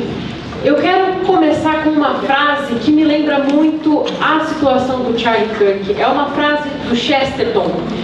A coisa mais extraordinária do mundo é um homem comum com a sua esposa comum e os seus filhos comuns. Era isso que a gente tinha com ele. Era um homem casado, pai de família, com 2 crianças pequenas, e o que ele fazia era falar. Como foi dito pelos colegas, ele falava mais do que muitos parlamentares, inclusive. E o que ele fazia era se propor ao debate. Ontem foi aniversário de 1 mês do assassinato dele, então esse evento, essa reunião não podia vir em momento mais oportuno, né? 1 mês do brutal assassinato do Charlie Kirk. Um homem que visitava universidades para dialogar foi morto justamente por quem diz que defende o diálogo, por quem diz que nós somos extremistas, etc. Esses dias, na Câmara da minha cidade, eu sou vereadora em Praia Grande, nós recebemos o deputado federal Paulo Bilinski para fazer um seminário de segurança pública. Enquanto nós falávamos, enquanto o deputado, os bombeiros, a polícia tentavam falar sobre segurança pública na cidade, o grupo da juventude socialista da cidade apareceu e começaram a gritar que nós éramos violentos, que nós éramos extremistas e que nós fazemos discurso de ódio. Nós que estávamos quietos querendo falar sobre segurança pública, fomos interrompidos e chamados de extremistas violentos. Então, quando a gente para ver o que aconteceu com o Charlie, a gente percebe que nós estamos lidando com sociopatas, com psicopatas, com gente maluca mesmo, para usar o português correto. No dia do assassinato dele, eu estava com a minha família em casa, eu estava com o meu noivo, eu estava com os meus pais, no momento do assassinato dele, quando todo mundo começou a falar sobre. E eu continuo com a minha família. A minha família está bem, o meu pai está bem, a minha mãe está bem, o meu noivo está bem, meu cachorro está bem, está todo mundo bem. A família dele não está bem. A família dele perdeu alguém.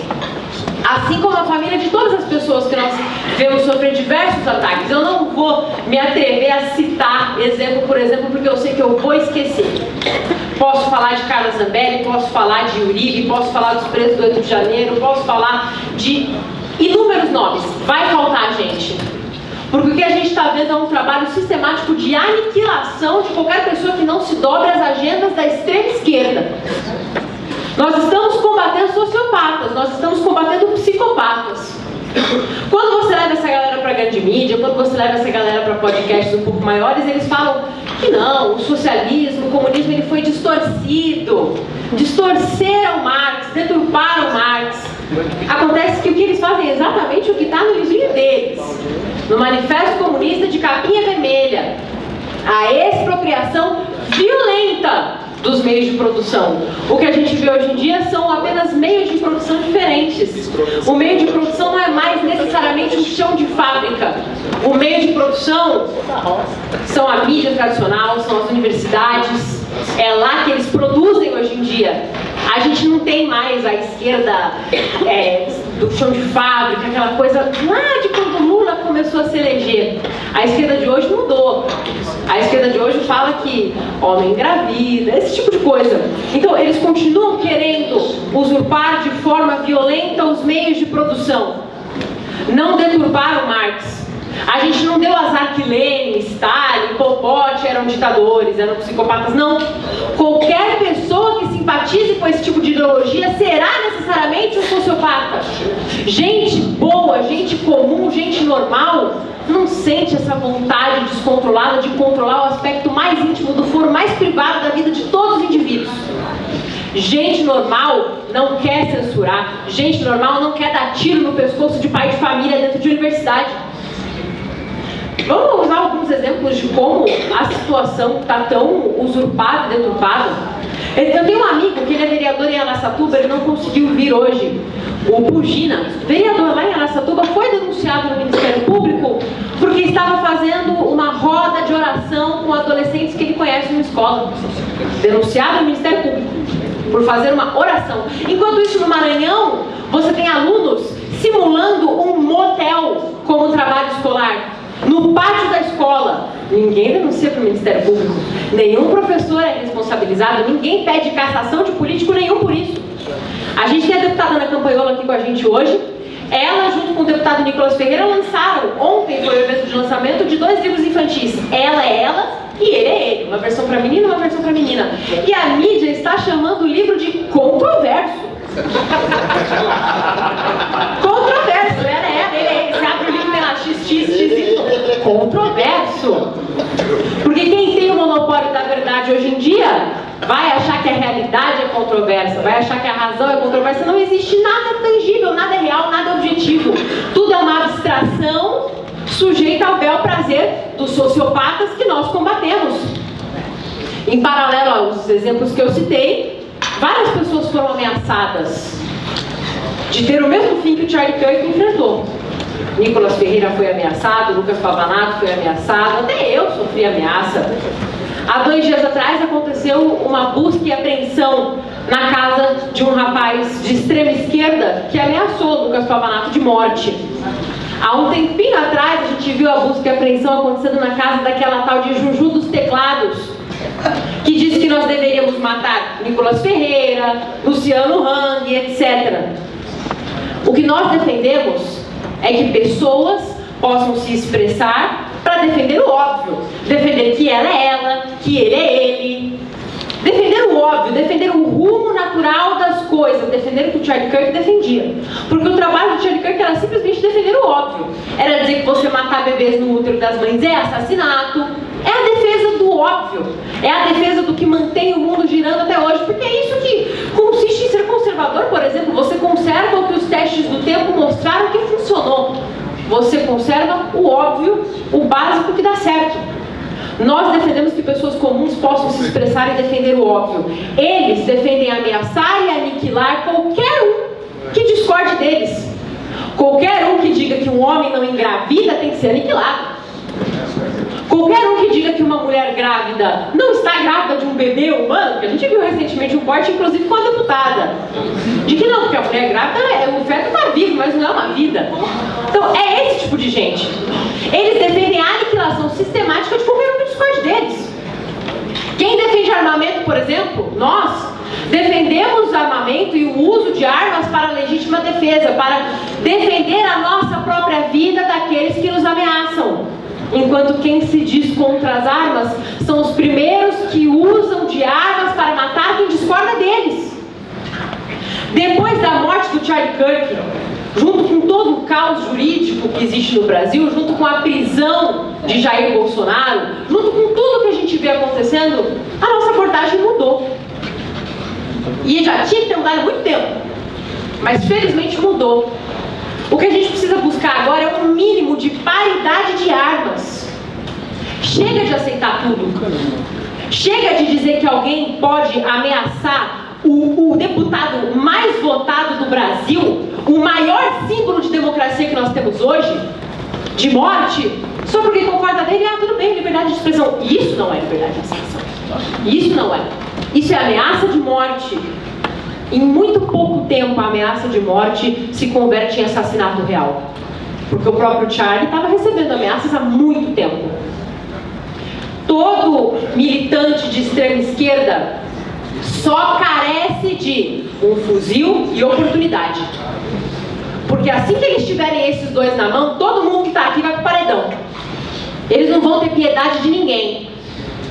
Não vai ter, ah não, fulano foi mais moderado, fulano estava em tal lado, então vamos deixar ele só no campo de concentração, não vamos fuzilar não. Não vai acontecer. Enquanto a gente não começar a buscar um mínimo de paridade de armas, todo mundo aqui pode ser o próximo Charlie Kirk. Todo mundo aqui, ninguém está seguro. Tem vários vereadores aqui na casa, tem várias pessoas que exercem cargos. O que eu quero dizer para vocês é, nós não podemos ser passivos. Nós podemos ser pacíficos. Passivos jamais. Então denunciem. Mandem para o Ministério Público. Processem. Chega de aceitar ser chamado de fascista. Chega de aceitar ser chamado de genocida. Chega. Porque é esse tipo de discurso que faz com que a pessoa que tem a cabeça um pouco mais fraca enxergue em nós o mal encarnado. E é esse tipo de discurso que faz com que em muito pouco tempo eles comecem a apontar armas reais para nós. É esse tipo de discurso endossado pela mídia tradicional que mata pessoas como Charlie Kirk. A mídia tradicional seja norte-americana, seja brasileira, tem culpa direta no assassinato do Charlie Kirk, na tentativa de assassinato de Jair Bolsonaro, na tentativa de assassinato do Donald Trump e de todos os outros exemplos que nós temos. Então, chega de aceitar tudo calado. Chega. E eu quero encerrar com uma frase do Olavo de Carvalho, que eu acho que descreve exatamente o que nós temos que fazer agora. Não parar, não precipitar e não retroceder. Muito obrigada.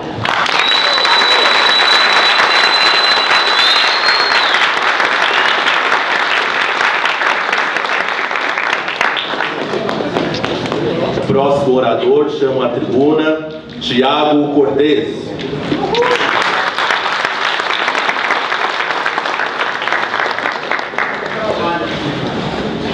Olha, eu escrevi uma fala aqui de 30 páginas, tá? Eu vou ler só os 3 primeiros parágrafos. Bom, eu quero começar agradecendo aqui o meu amigo Wellington Santos, que é esse negão aqui. Ele teve a iniciativa de fazer esse evento, ele viu isso acontecendo em vários lugares do mundo e ele sentiu que não poderia deixar a maior cidade, a principal cidade do país, deixar isso passar. Então eu quero agradecer o Wellington, foi realmente uma iniciativa muito valorosa, né, de organizar esse evento aqui. Dá trabalho, mas é legal. Quero agradecer o vereador Rubinho Nunes, que foi quem cedeu generosamente aqui esse espaço privilegiado. A gente está no Salão 9 da Câmara de São Paulo para fazer esse evento.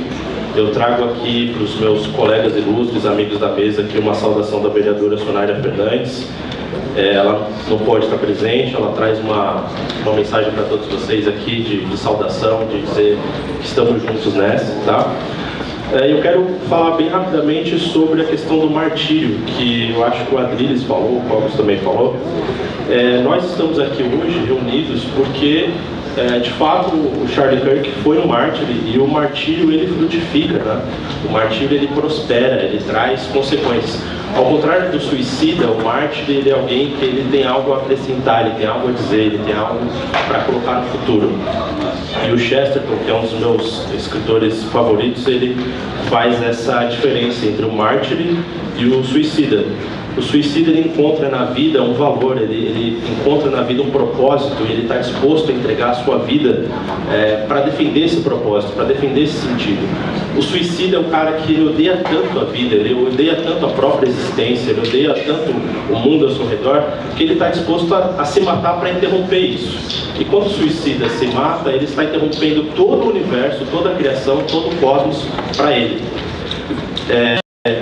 O Kirk foi um mártir, a morte dele foi resultado do seu ato de amor pela vida, uma vida com propósito, e esse martírio frutificou muito. Eu quero pegar uma ponta aqui daquilo que o Josias falou, e isso tem muito a ver com o que o Josias tem feito aqui em São Paulo. A gente tem essa frutificação, esses frutos do martírio do Kirk chegaram até a cidade de São Paulo, porque foi graças indiretamente ao legado do Charlie Kirk que a gente está conseguindo, finalmente, depois de muito trabalho, né, Josias? A gente está conseguindo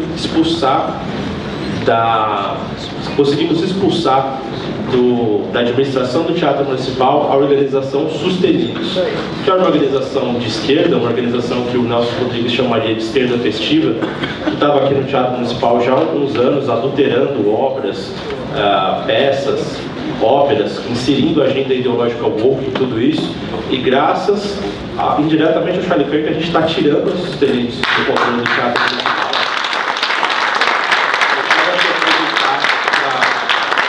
Esse agradecimento de público, a mobilização começou com o Josias, tivemos a iniciativa do vereador Rubinho Nunes pressionando a esse respeito, Adriles Jorge pressionou a esse respeito, Sonaira Fernandes pressionou, Adriles e Sonaira na Comissão de Cultura aqui da casa, fizemos requerimentos, pedimos o contrato da Sustenidos, e a Sustenidos está perdendo esse contrato, porque um dos funcionários da Sustenidos, o senhor Pedro Guida, já de conhecimento público o nome dele, ele fez uma postagem em rede social dizendo que a morte, relativizando, né, a morte do Charlie Kirk, a morte de um pai de família que foi assassinado simplesmente por dizer coisas que esse sujeito discordava.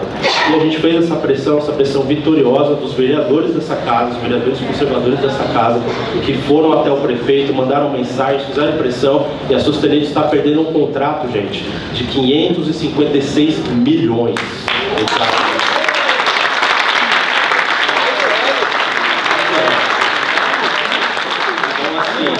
Isso é maravilhoso, eu agradeço aqui de todos vocês. Tenho amigos aqui que participaram também dessa mobilização na internet, está aqui a Giane, que sempre está com a gente, né, o Wellington. E a gente conseguiu expulsar, estamos expulsando, né, porque vocês sabem que quando a gente começa a expulsar o demônio, no começo ele resiste. Mas a gente está vencendo esse processo para tirar a Sustenidos do controle do Teatro Municipal. E isso graças ao martírio, ao legado de Charlie Kirk. Vou passar aqui muita coisa que eu ia falar e vou direto para a segunda parte. Outra vitória importante recente, que foi citada aqui também pela Eduarda, que foi contra essa influenciadora, né? O nome dela é tão, o nickname dela, o apelido dela é tão estúpido, mas vou citar, né? A tal da Juju dos teclados, né? Ela fez um vídeo absurdo, assim, dizendo que a morte do Charlie Kirk era muito poética, era muito bonita, e ela sugeriu aos seus seguidores desequilibrados, que estivessem dispostos, que fizessem o mesmo que foi feito ao Charlie Kirk, com políticos como o Nicolas Ferreira, com empresários de direita, com ativistas de direita. Ela postou esse vídeo e achou que nada iria acontecer. E aconteceu, ela recebeu uma ação de busca e apreensão na casa dela, a polícia foi até lá, todos os aparelhos eletrônicos, notebook, celular, foram todos apreendidos. Eu tenho a grata satisfação de dizer que eu tive uma pequena parcela, uma minúscula parcela de contribuição nessa história, porque uma pessoa que representa esses empresários, que é uma amiga querida minha, jornalista, pediu algumas informações a respeito dessa influenciadora, eu levantei, isso consta no inquérito policial, consta na ação que resultou na ação de busca e apreensão na casa da Juju dos teclados. E encerrando nesse caso dela, quando as pessoas me perguntam assim, o que você almeja, né, com esse ativismo, com essa militância política, o que você quer quando você vai para o enfrentamento com pessoas como essa? Eu não sei se já está aqui na tela, está aqui, mas da queridíssima Juju dos teclados. O que eu quero quando eu vou para o enfrentamento com essas pessoas, eu quero isso, eu quero essa face de mesa aqui, ó, de terror. Eu quero isso, né, estampado na cara do meu inimigo. Essa pessoa deseja a nossa morte. Ela disse que deseja a morte de pessoas que pensam diferente dela. Eu não quero o respeito institucional dela. Eu não quero a simpatia dela. Eu não quero a compaixão dela. Eu quero que ela sinta medo. Eu quero isso aqui. Eu quero que ela saiba que existem pessoas do outro lado que estão dispostas a fazer o que for necessário para acabar com a imagem dela, como está sendo feito agora. Não sou eu que fiz isso, mas eu sou muito feliz que isso tenha acontecido. Né? Então, encerrando aqui, eu fiquei até surpreso aqui positivamente com a fala do Adriles. O Adriles fez uma fala aqui muito cristã, espiritual, gostei muito disso. Parabéns, Adriles.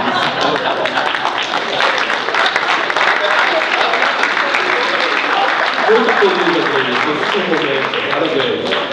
Eu posso falar aqui. Eu sensitivo, aqui no Jesus Cristo. Vocês viram que eu vejo aqui. Eu vou dar isso sensitivo. Ordem, no respeito, ordem.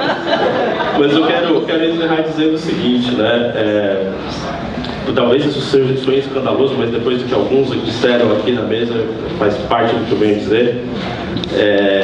Eu, no meu caso, eu sou um cristão, então eu entendo que eu devo seguir e me preocupar com as regras que foram estabelecidas pelo próprio Cristo.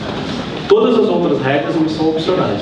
Então, as regras de convenção social, de etiqueta, de moralidade, de sinalização de virtude, eu não me importo. E a gente, do nosso lado, tem que começar a pensar nisso. Eu vejo a direita criando muitas regrinhas, muito manual de regras, não pode isso, não pode aquilo outro, não podemos usar o Estado para combater nossos inimigos. Podemos sim, podemos e devemos. Olha que bonito que acontece quando a gente usa, né, a face de favor da Juju dos teclados. Por quê? Porque foi a polícia, foi o Ministério Público. É isso aí. Então, assim, a gente tem que usar todas as ferramentas à nossa disposição, todos os meios necessários.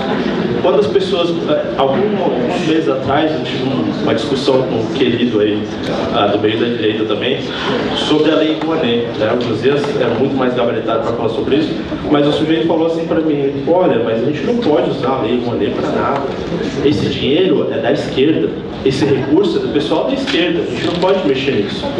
E eu, o Josias sabe, outras pessoas que sabem, tenho a pretensão, sim, a grande ambição de daqui a alguns anos produzir um documentário sobre Nelson Rodrigues, que é um dos meus heróis intelectuais. E eu disse: não, a gente tem que ir atrás da lei da Rouanet. Já que existe, já que esse dinheiro está aí, já que isso está lá, que venha para a nossa mão e não fique na mão do nosso inimigo. Se é para ter um filme para ser produzido, que seja sobre Olavo de Carvalho, que seja sobre Nelson Rodrigues, e não sobre Marielle Franco, e não sobre Carlos Marighella.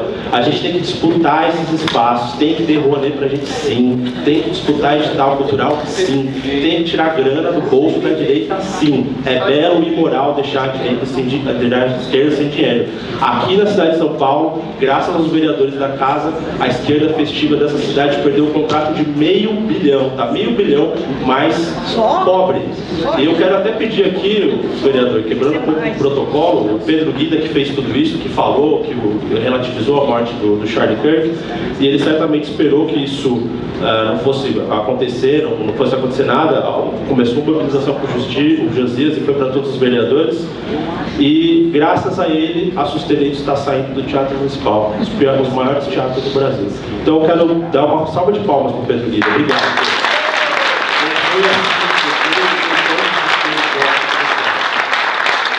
Então é isso, quero encerrar agradecendo a vocês, quero dizer para vocês que é hora de parar de jogar pelo livro de regrinhas dos bons perdedores. A gente não está aqui pela medalha de jogador mais leal em campo, pela medalha de fair play, a gente tem que estar aqui para ganhar o jogo, tá? Para quem é cristão como eu, vale dizer que o reino de Deus ele não precisa de caras bonzinhos. O reino de Deus ele não precisa de bons perdedores. O reino de Deus ele precisa de caras corajosos, fiéis e atentos. Como o próprio Cristo diz em Mateus: sede atentos, sede astutos. É disso que o reino de Deus precisa. Não precisa de cara bonzinho, precisa de combatentes, corajosos, fiéis e estratégicos. Sejam vocês esses combatentes. Obrigado.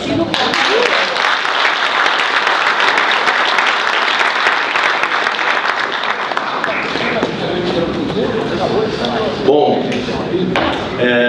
a ideia desse evento, quando eu idealizei, era trazer pessoas que, na maioria das vezes, não tem palavra, assim, não tem espaço, né? E são pessoas que têm algo a dizer. Então, espero que o evento dessa tarde seja um passo para que mais eventos como esses aconteçam, mais pessoas com conteúdo para falar possam também ter a palavra. Thiago Cortez é uma dessas pessoas, Josias também, enfim, e tem várias pessoas aqui na plateia que também tem muito a agregar, que eu conheço e sei, e eu espero que a gente possa fazer esse movimento. Parte disso é a questão aqui do QR Code, vocês cadastrarem, a gente se reunir. Precisamos disso, precisamos avivar a direita. Agora, queria primeiro fazer um agradecimento, pessoalmente mesmo, 3 pessoas sem as quais esse evento não ocorreria.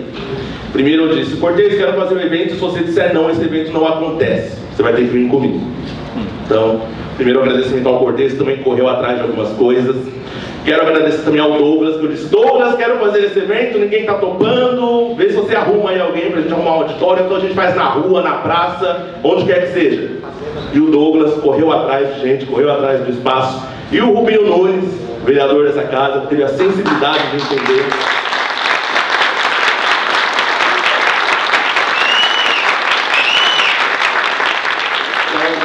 Fica aí esse registro, esse agradecimento a essas 3 pessoas. Sem elas isso não teria acontecido. Eu espero que outros eventos como esse aconteçam. E para a palavra, Rubinho Nunes.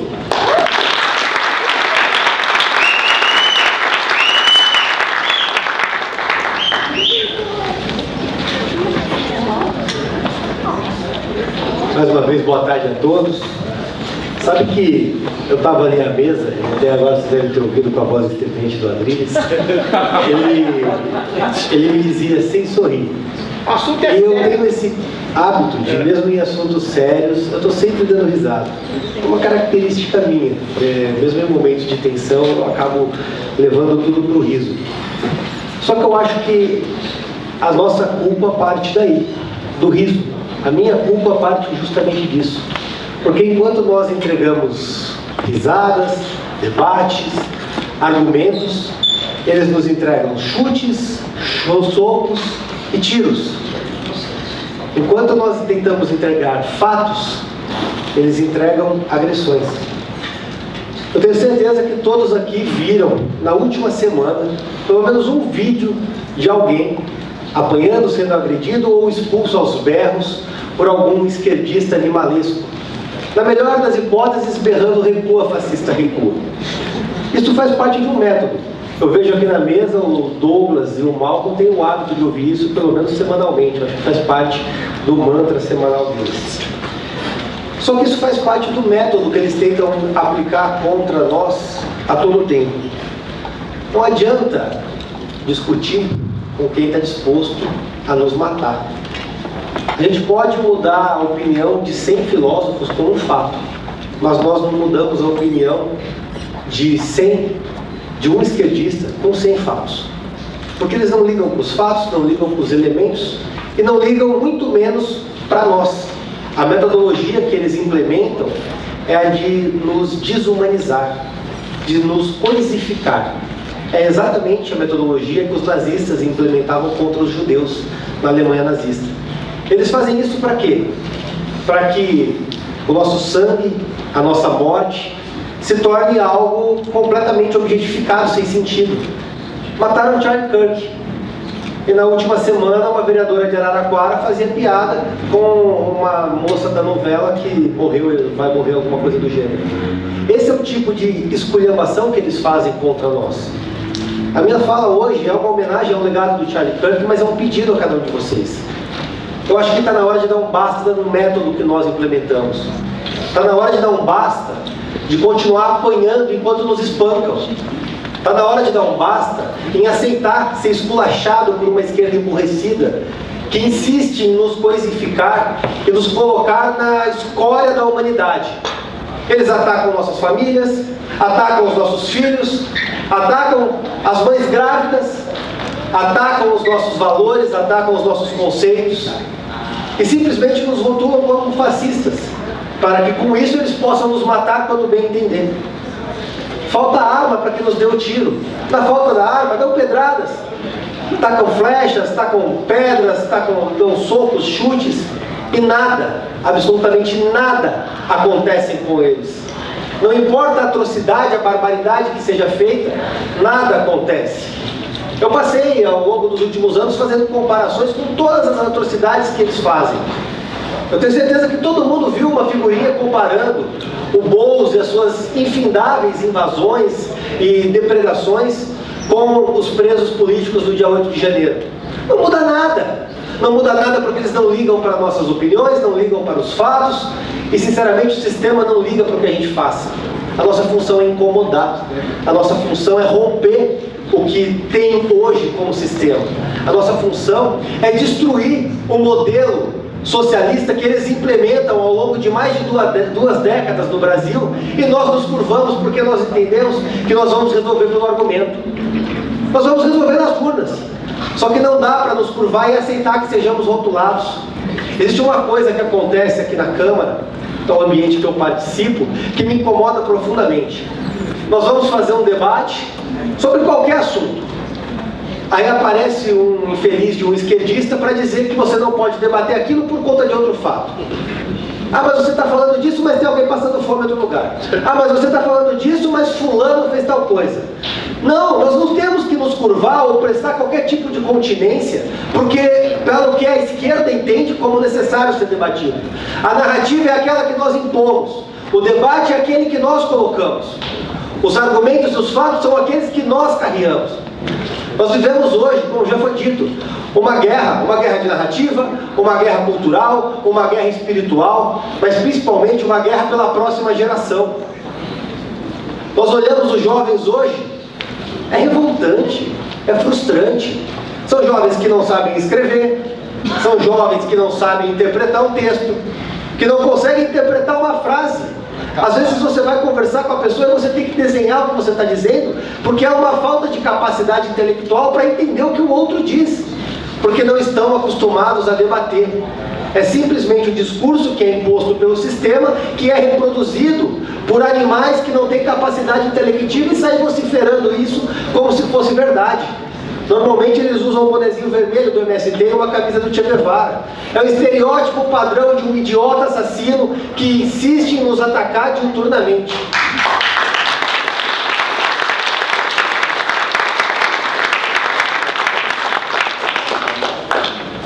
Sendo muito franco, eu faço um convite a cada um de vocês. Chega de nos curvar a esse discurso. Chega de nos curvar e ter que justificar o que nós pensamos. Nós temos o direito de pensar, nós temos o direito de impor, nós temos o direito de colocar o que nós pensamos e o que nós queremos de maneira livre. É muito fácil. Pega qualquer político, especialmente aqueles infelizes do PSDB.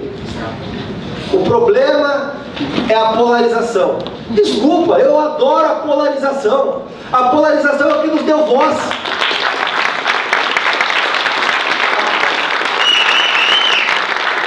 Até 2018 nós tínhamos que engolir tucanos como se fossem políticos que nos representavam. O último foi o Aécio. Aonde essa gente nos representa? Era simplesmente o que tinha, porque não tinha ninguém que se contrapunha ao PT. Eles não gostam da polarização porque eles querem a hegemonia da esquerda. E isso nós não podemos admitir. Se existe uma posição que não nos é contente, nós temos que nos opor, nós temos que falar, nós temos que nos organizar e nós temos que derrotá-la. Eu tenho certeza, em um ano, nós estaremos no segundo turno nesse momento, contra o PT e às vésperas da derrota do Lula.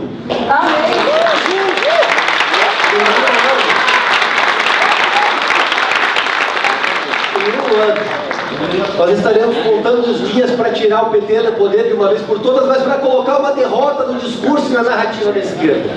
Nós temos um ano para construir essa vitória. Eles nos chamam de ódio. O que eu digo é, não vão nos calar. Eles tentam nos censurar. Eu experimento isso na pele, vocês sabem disso. O que eu digo é, não vão nos vencer. Os que se conspiram no escuro, eu digo, nós seremos a luz. Amém. Nunca desistam. Nunca se rendam. E nunca deixem de lutar pela vitória. Muito obrigado a todos.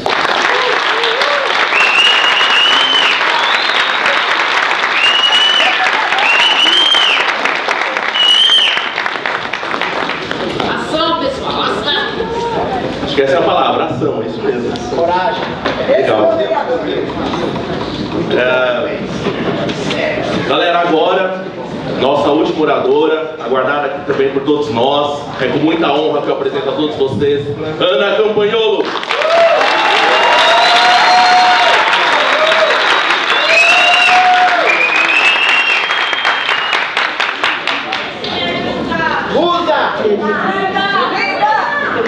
Muito obrigada.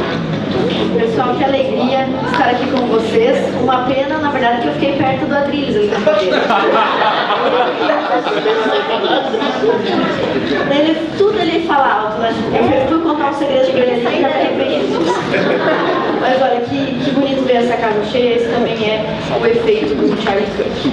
Eu gostaria de cumprimentar as pessoas que estão à mesa, especialmente também vocês que vieram nos visitar, mas que sintam-se todos nomeados pelos nomes que eu vou mencionar. Primeiro, o vereador Rubinho Nunes, porque deu a cara a bater, reservou esse auditório, esse salão nobre para que nós pudéssemos aqui estar. Muitos eventos solenes importantes para a cidade acontecem aqui e hoje nós podemos aqui prestar nossa homenagem e honrar o nome do Charlie Kirk. Então, muito obrigado, nosso vereador Rubinho Nunes. Agradecer o sempre deputado Douglas Garcia, que a gente sabe é ex-deputado, e para mim isso é uma prova de que a política é muitas vezes ingrata e injusta.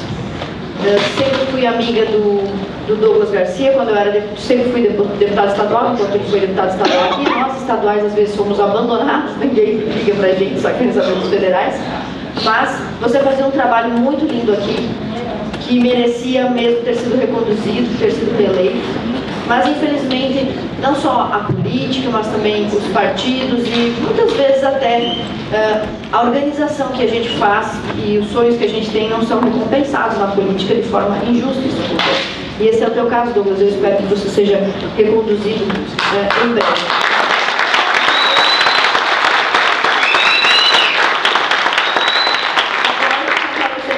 Merece. Também na pessoa da Esté, que é, eu digo, é a vice-deputada, né? O meu gabinete também tem um vice-deputado, um deputado adjunto, que é meu chefe de gabinete, e para mim, falar com o Douglas e falar com a Esté é quase a mesma coisa, uma sintonia muito bonita no trabalho de vocês, então que vocês possam ser reconduzidos e receber a honra que merece. Agradecer também o Holiday, não sei se ele lembra, mas quando ninguém me dava muita bola, em 2016, quando eu usava um óculos fundo de garrafa, era uma professora perseguida lá no interior de Santa Catarina, ainda falo com o sotaque leite quente, né, porque a minha família de agricultores, ainda puxo o sotaque, mas ninguém dava bola pra mim, e uma das pessoas que me deu bola, eu no bom sentido, né, marido, para deixar claro, sabe, meu marido é bravo. E tu também é bravo.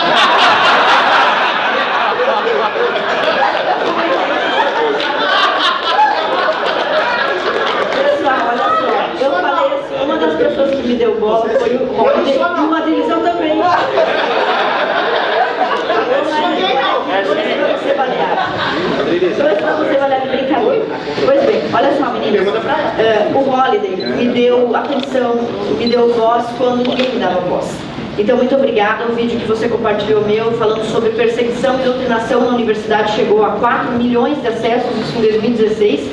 E depois, quando eu venci a eleição em 2018, 2 anos depois, esses 35 mil votos que eu conquistei, com certeza muitos vieram porque você me ajudou a ser conhecida no meu estado. Então, muito obrigada também pelo seu apoio.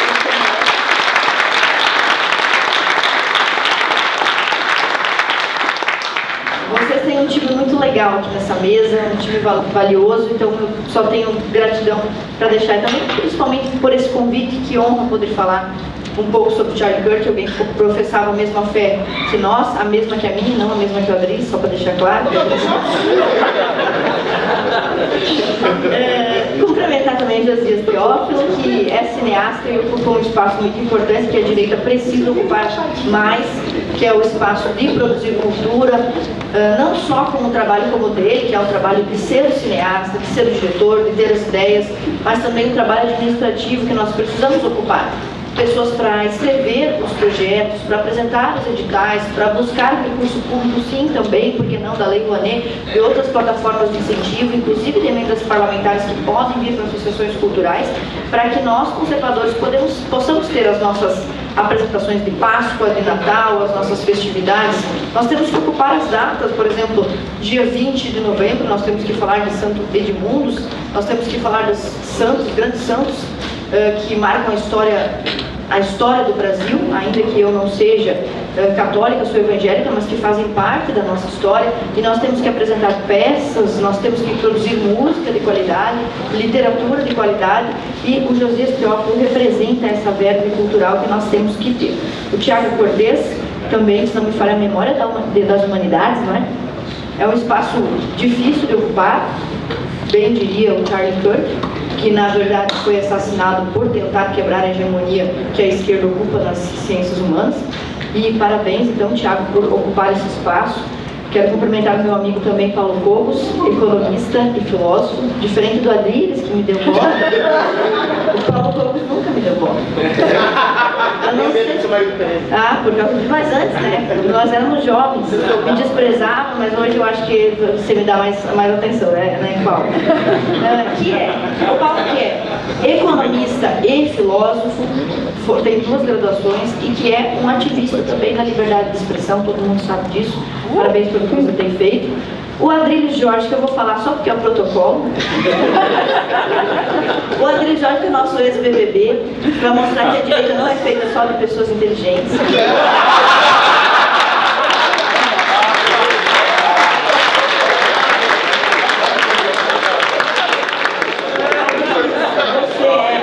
Adriles, você sabe que motivo que me levou a ser grande admiradora do seu trabalho, inclusive, brincadeiras à parte, eu assisti todo o Big Brother da edição do Adrilles só por causa dele. Eu era fã dele mesmo. Ele é um poeta muito talentoso. Eu tenho o livro dele, Antijogo, com a orelha feita pelo professor Olavo de Carvalho. Foi um aluno... Vocês sabiam disso? Nem parece, né? Não parece, mas o Adrilles tem talento. E nós temos que confiar que algum dia eles vão aparecer. E por fim, cumprimentar a nossa vereadora, a segunda menina da mesa, somos em apenas duas, Eduarda Cachopiano. Não é uma mesa machista, uma vez perguntaram a Ayan Rand se ela acreditava que nós precisávamos de mais líderes mulheres. E ela respondeu, nós precisamos de mais líderes melhores, sejam homens ou mulheres. Então, independente da nossa cor, da nossa orientação sexual, de sermos ela ou ele, no meu livro controverso, o importante é que nós tenhamos comprometimento com a nossa causa. Pois bem, feitos os cumprimentos, espero que todos vocês também se sintam abraçados. Os bonitos em nome da Eduarda e os feios em nome do Adrilles possam se sentir cumprimentados.